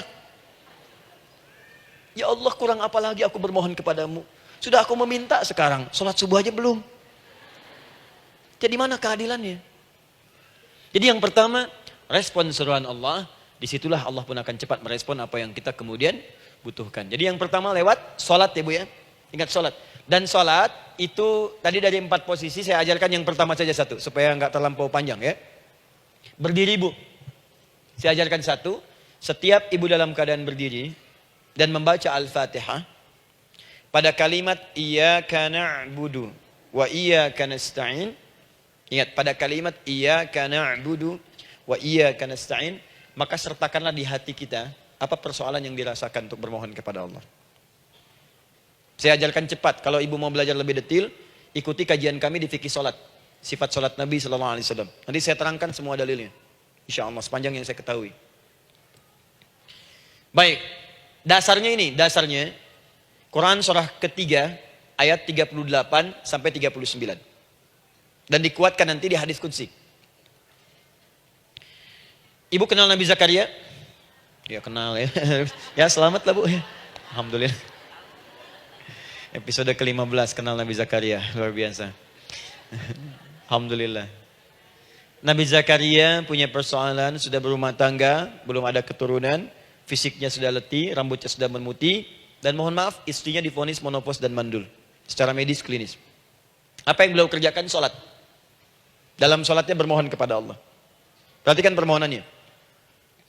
Qala rabbi habli min ladunka dzurriyyatan thayyibah. Ya hunalika da'a Zakaria rabbah qala rabbi habli min ladunka dzurriyyatan thayyibah innaka sami'ud du'a. Ya Allah, aku bermohon kepadamu, anugerahkan aku keturunan. Semua mengatakan aku enggak mungkin punya keturunan. Hanya Engkau yang tidak punya batas dalam pemberian. engkau pasti mendengar doa saya. Kalau pada yang maha mendengar tidak mengabulkan juga, lantas kepada siapa lagi aku mesti memohon? Doa ini dipanjatkan oleh beliau dalam keadaan sholat. Sedang berdiri dalam sholatnya. Jadi ibu maaf ya, tolong jangan salah berpikir. Semua nabi dan rasul, orang soleh sebelumnya itu sholat. Cuma kita lebih sempurna gerakan dan jumlahnya, sempurna. Orang dulu sholat. Nabi Musa sholat, Quran surah 20 ayat 14. Nabi Isa sholat, Quran surah 19 ayat 31 sampai 33. Nabi Ismail sholat, Quran surah 19 ayat ke-55. Semua sholat. Sholat. Nabi Zakaria saat punya masalah, sholat. Dalam berdirinya minta dalam sholatnya. Dari mana Ustadz tahunya beliau minta dalam berdiri dalam sholat? Ayat 39-nya baca. Quran surah ketiga ayat 39. Fanadatul malaika, maka doanya itu dijawab oleh Allah. Datang malaikat menyampaikan jawaban. Wa huwa qaimun yusalli fil mihrab. Sedangkan beliau masih berdiri dalam sholatnya di mihrab. Masih berdiri dalam sholat. Sholat. Di dalam sholat itu minta. Makanya semua bacaan sholat itu permintaan isinya. Dan dikabulkan oleh Allah. Anallaha yubashshiruka bi Yahya. Allah kasih kabar gembira, engkau akan punya anak, langsung namanya dari Allah Yahya. Artinya hidup. Yang mustahil menurut manusia. Lahir dari rahim seorang perempuan yang divonis monopos dan mandul menurut medis. Kata Allah tidak ada yang mustahil bagiku. Lahir dan hidup dia, Yahya. Kapan terjadinya? Sedang sholat. Kapan saat sholatnya? Berdiri. Nah yang paling menarik bu, umatnya Nabi Muhammad SAW ditunggu oleh Allah 5 kali dalam sehari. Dan dimintakan sebelum sholat untuk menyiapkan permohonannya. Maka turunlah Quran surah kedua ayat ke-45. Ibu lihat ayatnya. Wasta'inu bis-sabri was-shalah. Bahkan ditegaskan lagi di Quran surah kedua ayat 153. Paling kanan sebelah bawah. Ya ayyuhalladzina amanu ista'inu bis-sabri was-shalah. Yang pertama enggak pakai panggilan iman. Wasta'inu, kata Allah, hei, kalau kamu punya masalah, jangan mengeluh, jangan berkeluh kesah, jangan terlampau banyak gelisah, cepat siapkan dirimu untuk menunaikan sholat. Siapkan permohonanmu, minta kepada aku lewat sholat. Kalau belum yakin, disebutkan imannya. Ya ayyuhalladzina amanu, hei orang-orang yang masih merasa punya iman, katanya punya iman. Jadi kalau ibu nggak mau minta lewat sholat, dipertanyakan imannya. Kamu punya iman nggak? Kata Allah, yakin nggak dengan saya? Kalau punya masalah jangan mengeluh. Datang pada saya minta. Lewat sholat, saya panggil sholat minta. Kalau masih merasa punya iman. Tuh, iman kita tuh dipertaruhkan di situ. Nah sekarang, saya berikan rumus bahasanya. Allah memanggil kita dengan bentuk jama, perintah jama. Wasta'inu, wasta'inu. Itu bentuk perintah. Wasta'inu, bentuk perintah.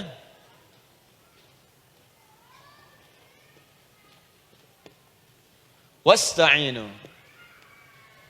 Dan jika kalian, perhatikan cara menerjemahkannya, dan jika kalian punya persoalan dalam hidup, punya kebutuhan, maka bergegaslah siapkan dirimu untuk minta kepadaku solusi. Wasta'inu, dan mintalah oleh kalian pertolongan, solusi. Bisabri wassalah. Pertama sabar dulu. Sebelum sholat, sabar dulu dengan itu. Tahan dulu. Terima dulu. Jangan mengeluh, terima dulu. Nanti dalam sholat minta solusi. Itu maksudnya. Punya masalah sekarang jam 9 lewat. Sabar, tahan dulu. Koreksi diri, istighfar. Nanti zuhur minta. Atau duha sekarang sholat. Datang ke masjid, sholat duha minta. Tahiyatul masjid minta sekarang. Sabar. Ini sabar, terima dulu. Jangan mengeluh, sabar. Ingat, terima, sabar. Karena Allah mustahil memberikan ujian masalah kalau kita tidak sanggup menerimanya. La yukallifullahu nafsan illa. Saya sering katakan bu ya, maaf kalau kalimat ini mungkin kurang berkenan, tapi kalimat ini nyata. Kalau ibu sekarang punya masalah seberat apapun, itu artinya hanya ibu yang sanggup untuk menerimanya. Saya tidak. Betul, karena itu persoalan itu dititipkan kepada ibu, bukan kepada seorang bernama Adi Hidayat. Ibu yang dipercaya. Ya ibu dipercaya oleh Allah. Kenapa ibu tidak yakin dengan itu? Karena cuma ibu yang bisa mengatasi. Ibu yang mampu, saya tidak. Karena itu dititipkan pada ibu. Kaidahnya la yukallifullahu nafsan illa wus'aha. Allah nggak akan berikan beban ujian masalah kalau dia nggak mampu. Artinya kalau saya nggak mampu, saya nggak dikasih. Ibu mampu, ibu diberi. Jangan mengeluh. Kenapa mesti saya ya Allah? Kamu mampu. Ya Allah, why me? Why not? Kamu yang bisa. Nah sekarang, wassalah setelah terima itu, tapi juga jangan terlampau kepedean. Memang cuma saya yang mampu ya, bikin status. Kemudian sholat, kita akan katakan, ya Allah, Engkau perintahkan saya untuk minta tolong. Sekarang saya akan minta kepadamu. Lalu kita katakan, maaf ya, ya Allah, saya sekarang punya masalah. Saya ingin bermohon kepadamu. Saya ingin minta kepadamu, ya Allah. Saya mohon, ya Allah. Maaf Bu ya, maaf ya, sebentar. Ibu kalau punya masalah sedikit atau banyak? Banyak. Yang punya masalah ibu saja atau anak juga punya masalah? Kadang-kadang, bukankah anak yang punya masalah ibu yang minta? Bukankah suami yang punya persoalan ibu yang bermohon? Kan? Karena itu, kalau kita ingin memohon kepada Allah dengan persoalan yang kompleks mewakili yang banyak, maka pertama kalimatnya diawali dengan huruf na. Berarti kami, kita, semua. Jelas ya? Nah, ibu ingin robah kalimatnya minta tolong. Kata Allah, minta kepadaku pertolongan. Wasta'inu. Ibu ingin robah menjadi bentuk permintaan. Rubah kalimatnya menjadi nasta'in. Nasta'in. Nasta'in.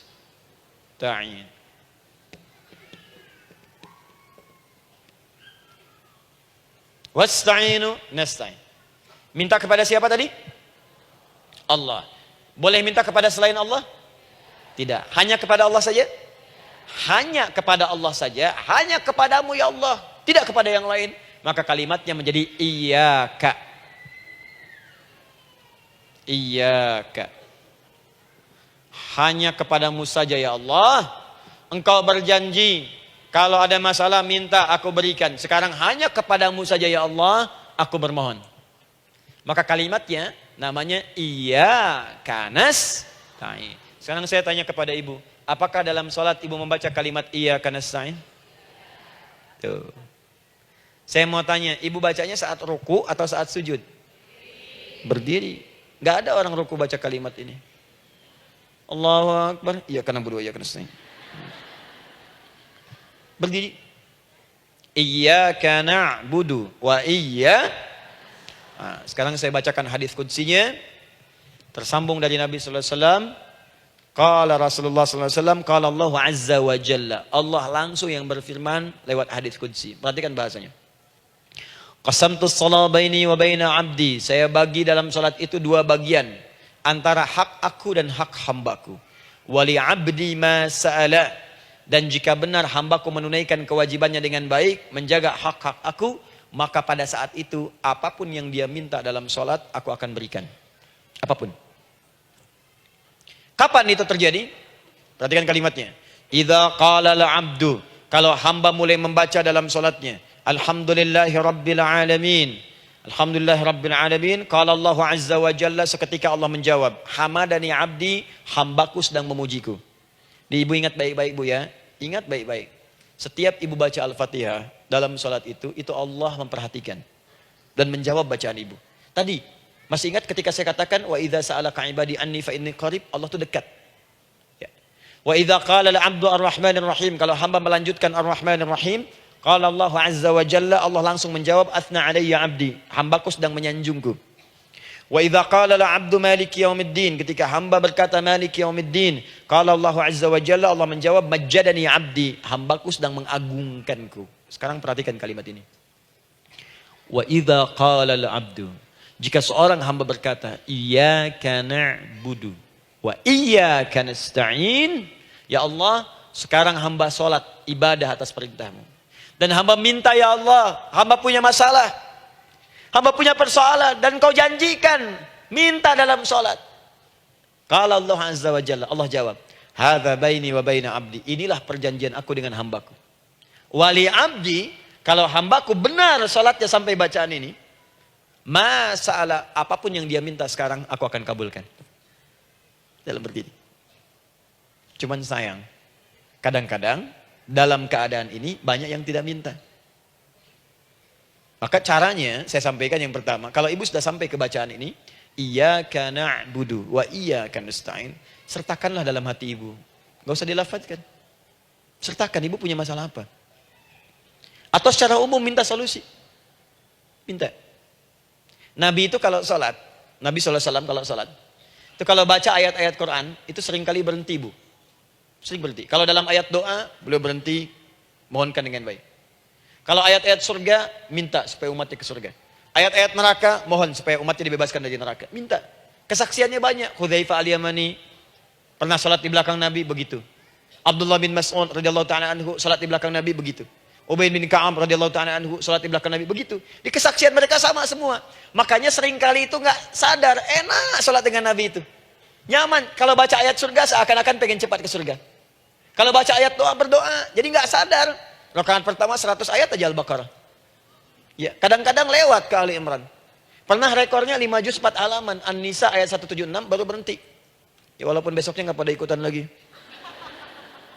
Ya, karena merasa ini kapan rukunya gitu. Sekarang atau nanti, sekarang atau nanti. Tapi enak.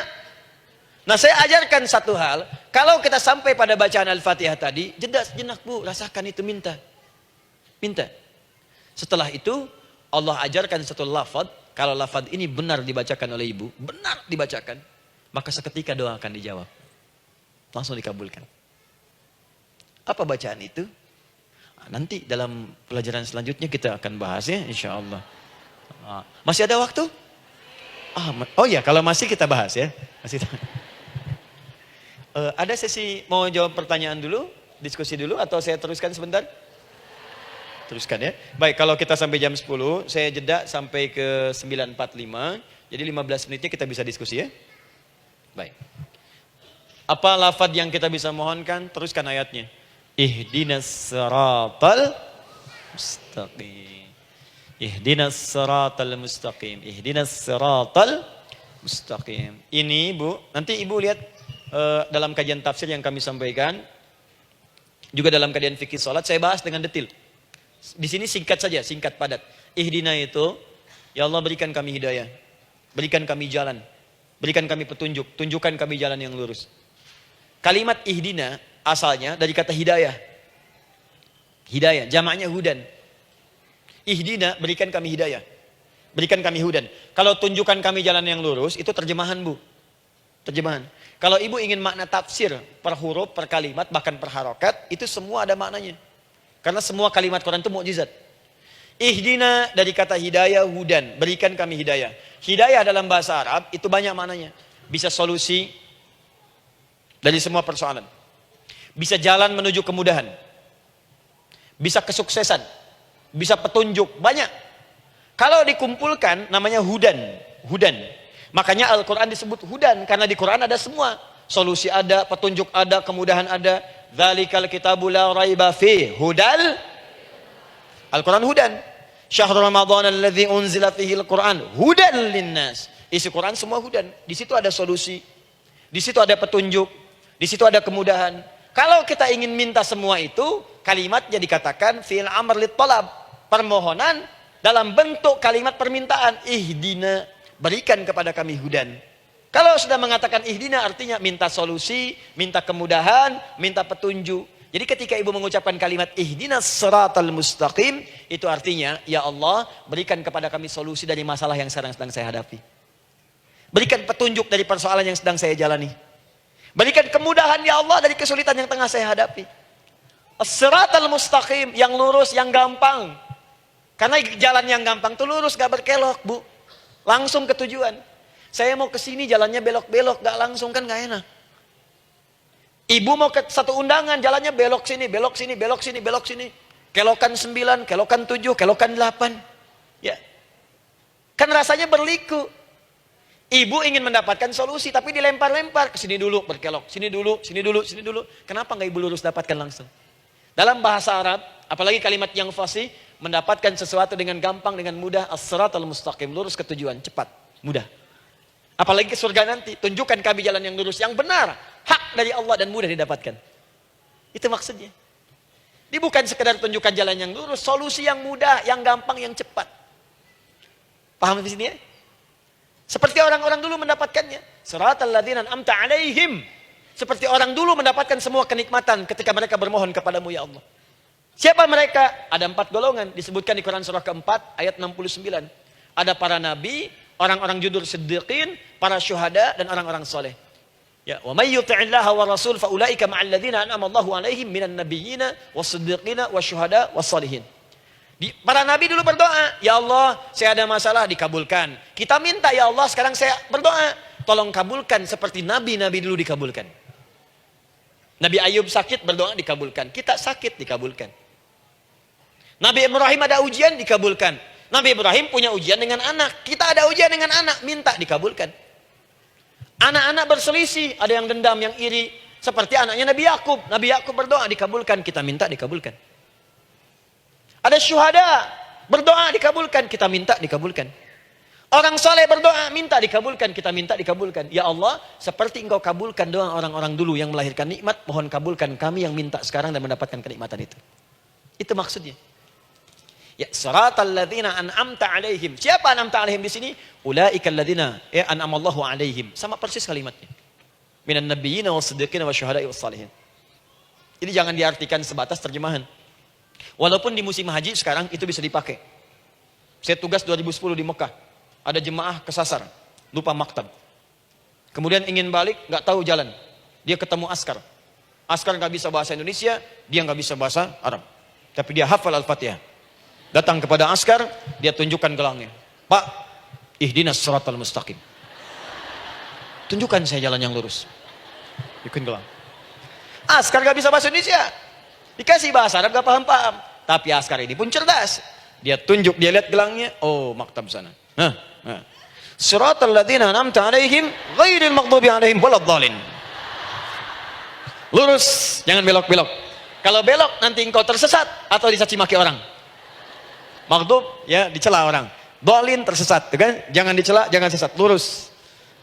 Tapi kalau dalam berdoa dalam sholat minta di hati hadirkan. Jelas ya? Itu posisi pertama. Jadi pertama minta lewat sholat. Yang kedua cepat rajin istighfar, Bu.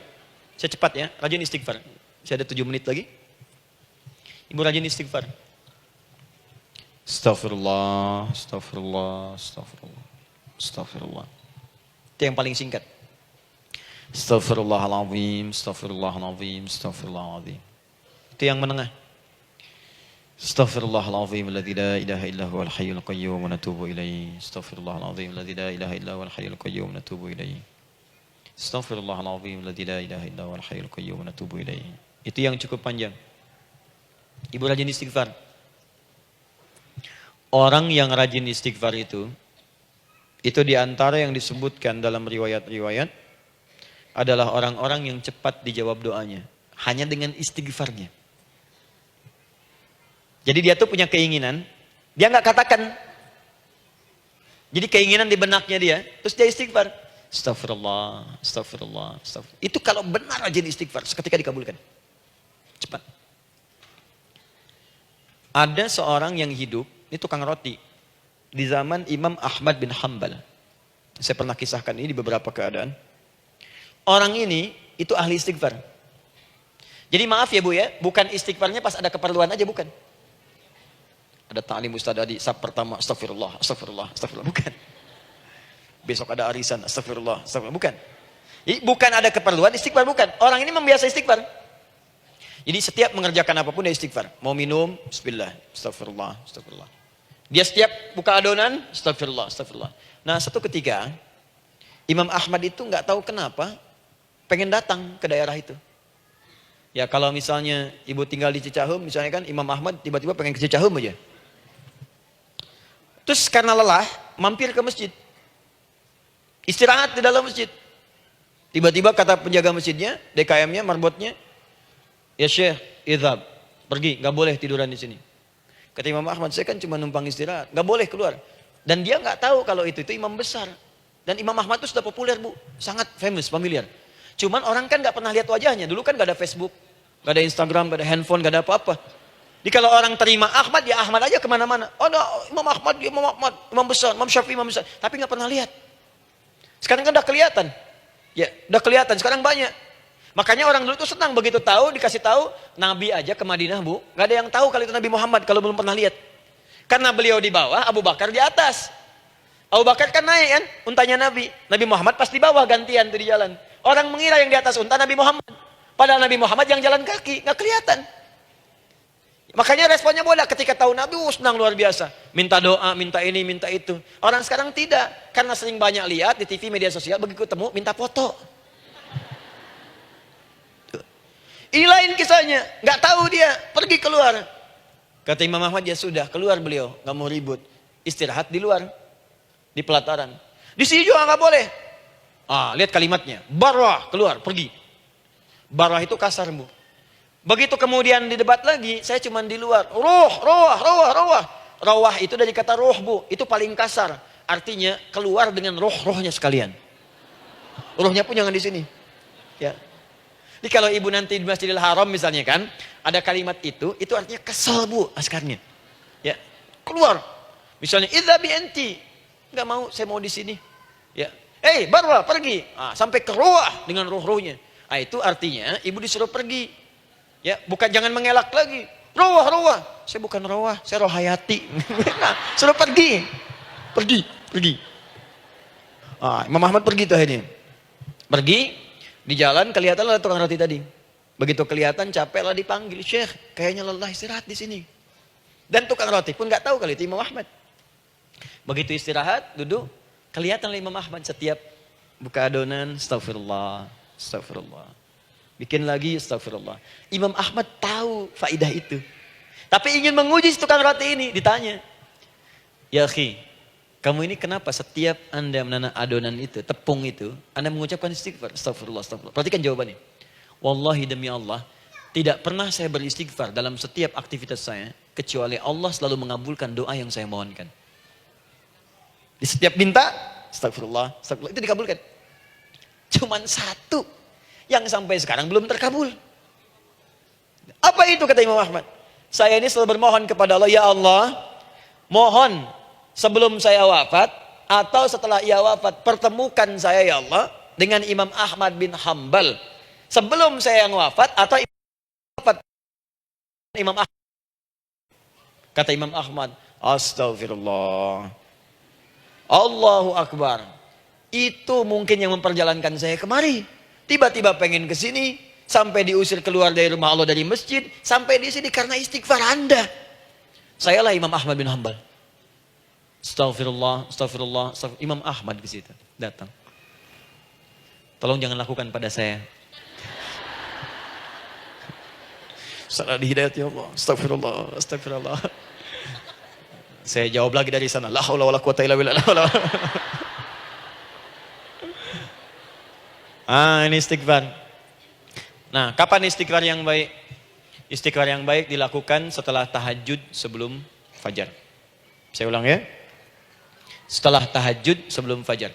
Dalilnya Quran surah ke-51 ayat 18. Baca dari ayat 15 sampai 18-nya. Jadi ibu kalau mau seperti itu, rajin tahajud dulu, Bu. Tahajud. Setelah itu biasakan istighfar. Itu latihan dulu, itu baru latihan. Ingat ya, istighfar menjelang fajar di waktu sahar, itu baru latihan. Astagfirullah. Nanti kalau sudah banyak latihan, ibu akan refleks. Mau duduk masuk mobil, astagfirullah. Duduk mau makan, astagfirullah. Ya, kadang-kadang ibu mau ambil handphone, astagfirullah. Itu refleks di lisan kita keluar.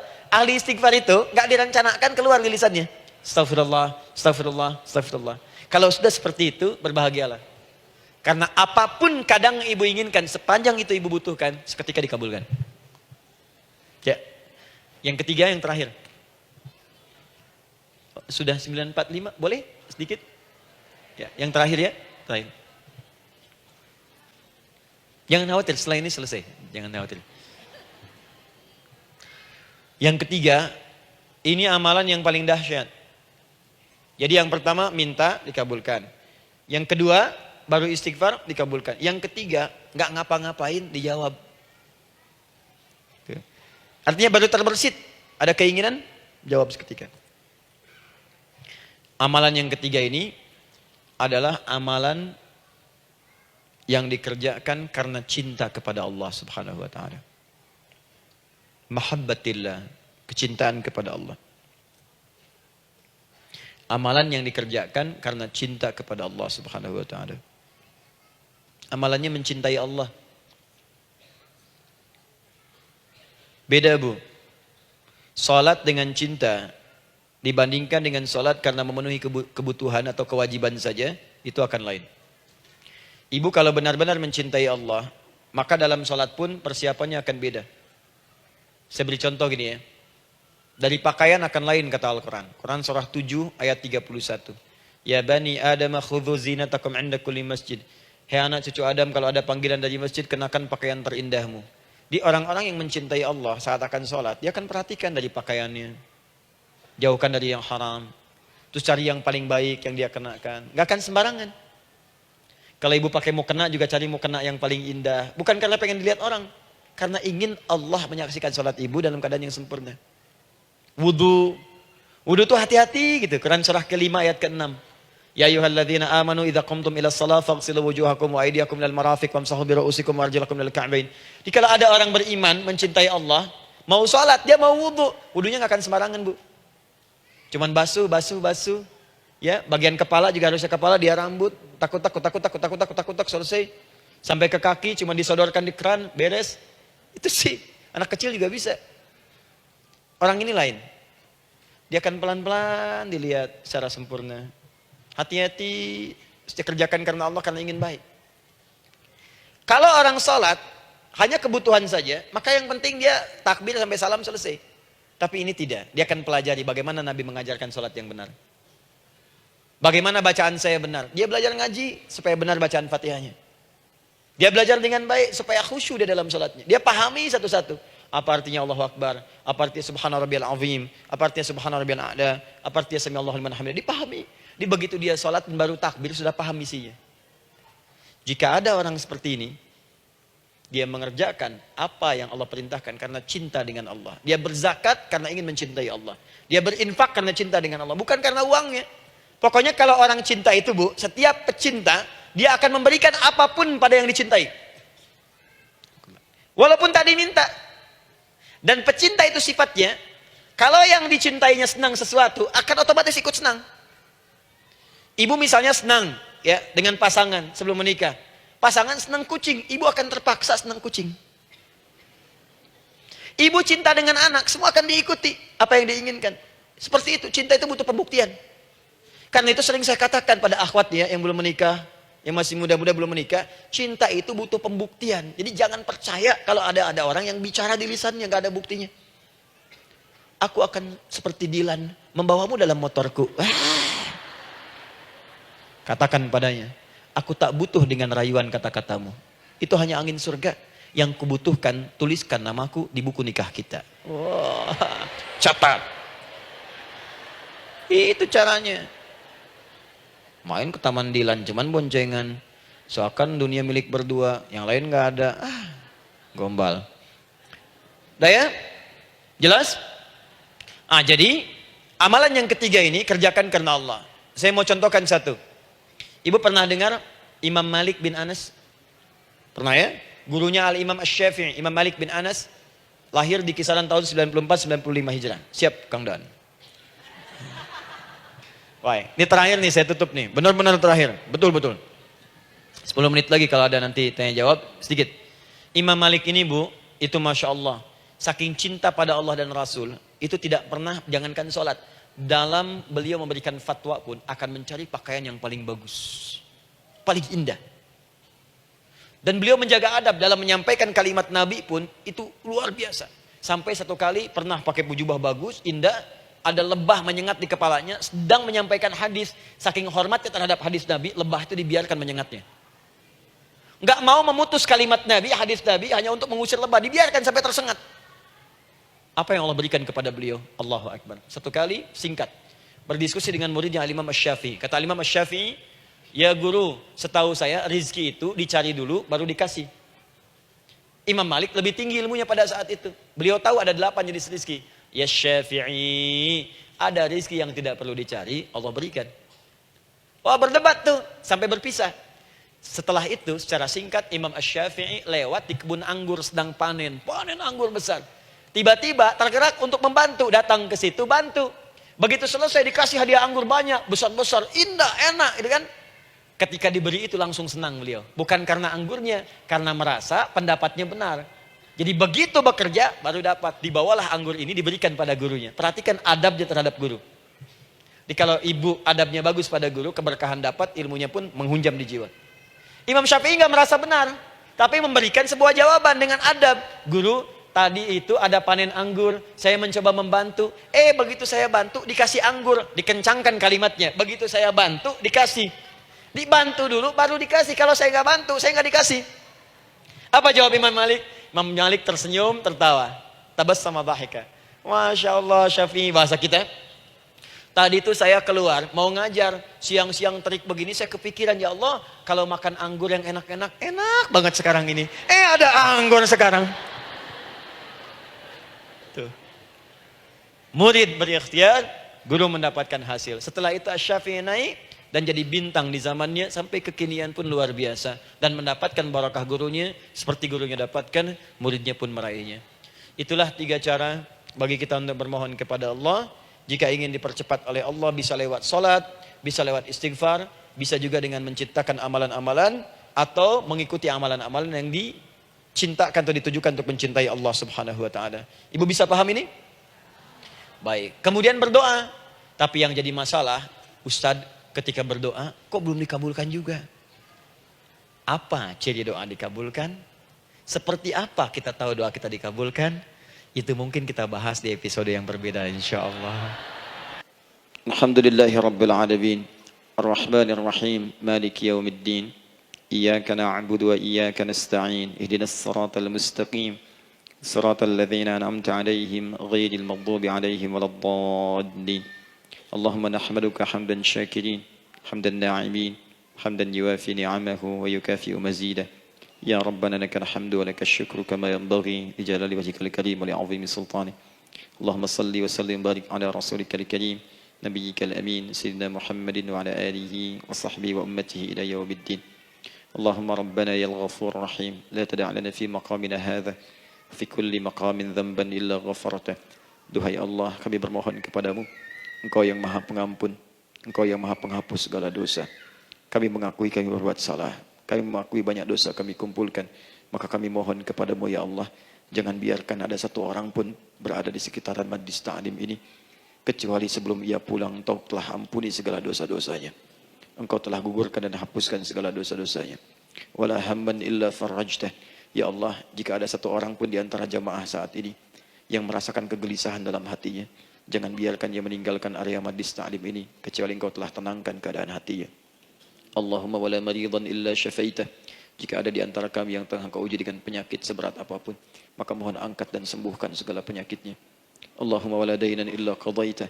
Ya Allah, jika ada di antara kami yang berat hidupnya karena lilitan utang piutang, terjebak riba dan sejenisnya, maka mohon ya Allah dengan keikhlasan amalannya, mohon angkat dan berikan rizki limpah terlimpah kepada yang untuk melunasi utang-utang dan terbebas dari lilitan riba dan semacamnya. Allahumma ya arhamar rahimin, Allahumma tubna ilaika min kullil ma'asi. Ya Allah, kami ingin memperbaiki diri kami. Kami bertobat dari segala maksiat yang pernah kami kerjakan. Allahumma asli ahwalana ma yuqarribuna ila ridhak. Ya Allah, kami bermohon kepadamu, mulai hari ini, mohon bimbing kami untuk memperbaiki diri, supaya kami bisa lebih dekat denganmu ya Allah. Allahumma asli azwajana. Ya Allah, kami mohon sayangi dan perbaiki ya Allah akhlak suami-suami kami. Ya Allah, mohon bimbing suami-suami kami jadi suami yang baik, membimbing keluarga menjadi keluarga yang saleh. Allahumma ya Allah, Allahumma arsyad wa asli ya Allah azwajana, zawjatina. Ya Allah, demikian dengan istri-istri kami ya Allah. Jadikan mereka perempuan-perempuan yang salihah, bimbing menjadi ibu-ibu yang baik. Allahumma abnana, auladana, dzurriyyatina. Allahumma aslih lahum ya arhamar rahimin yakunu salihin, liyakunu su'ada fid dunya wal akhirah. Ya Allah, anak-anak kami, cucu-cucu kami khawatir berpisah dengan mereka di akhirat nanti. Kami mohon ya Allah, jika memang ada maksiat yang mereka kerjakan karena dosa-dosa kami mohon ampun ya Allah. Perbaiki anak-anak kami, bimbing cucu-cucu kami ya Allah. Jadikan mereka anak-anak saleh, anak-anak yang bisa memberikan mahkota kepada kami di akhirat ya arhamar rahimin. Kami malu dengan anak orang lain yang telah hafal Al-Quran. Kami malu dengan anak orang lain yang telah mampu tahajud. Kami malu dengan anak orang lain yang telah bisa membaca Al-Quran dengan baik. Sedangkan anak kami masih sibuk dengan dunia ya Allah. Kami takut bila wafat tidak bisa memberikan petunjuk kepada mereka dengan izin-Mu. Allahumma ya arhamar rahimin. Allahumma idza kana hunalika baqiyati ayyamina faj'al baqiyata ayyamina ya Allah hayatan thayyibah. Duhai Allah, kami bermohon kepadamu, jika memang terbentang masa kehidupan bagi kami sampai dengan hari esok, maka mohon jadikan sisa-sisa hidup kami lebih baik daripada hari-hari yang sebelumnya.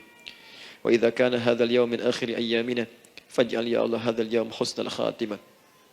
Ya Allah, kami mohon jika memang hari ini adalah hari terakhir kami hidup dan harus kembali kepadamu untuk wafat, mohon jadikan di hari ini kami husnul khatimah.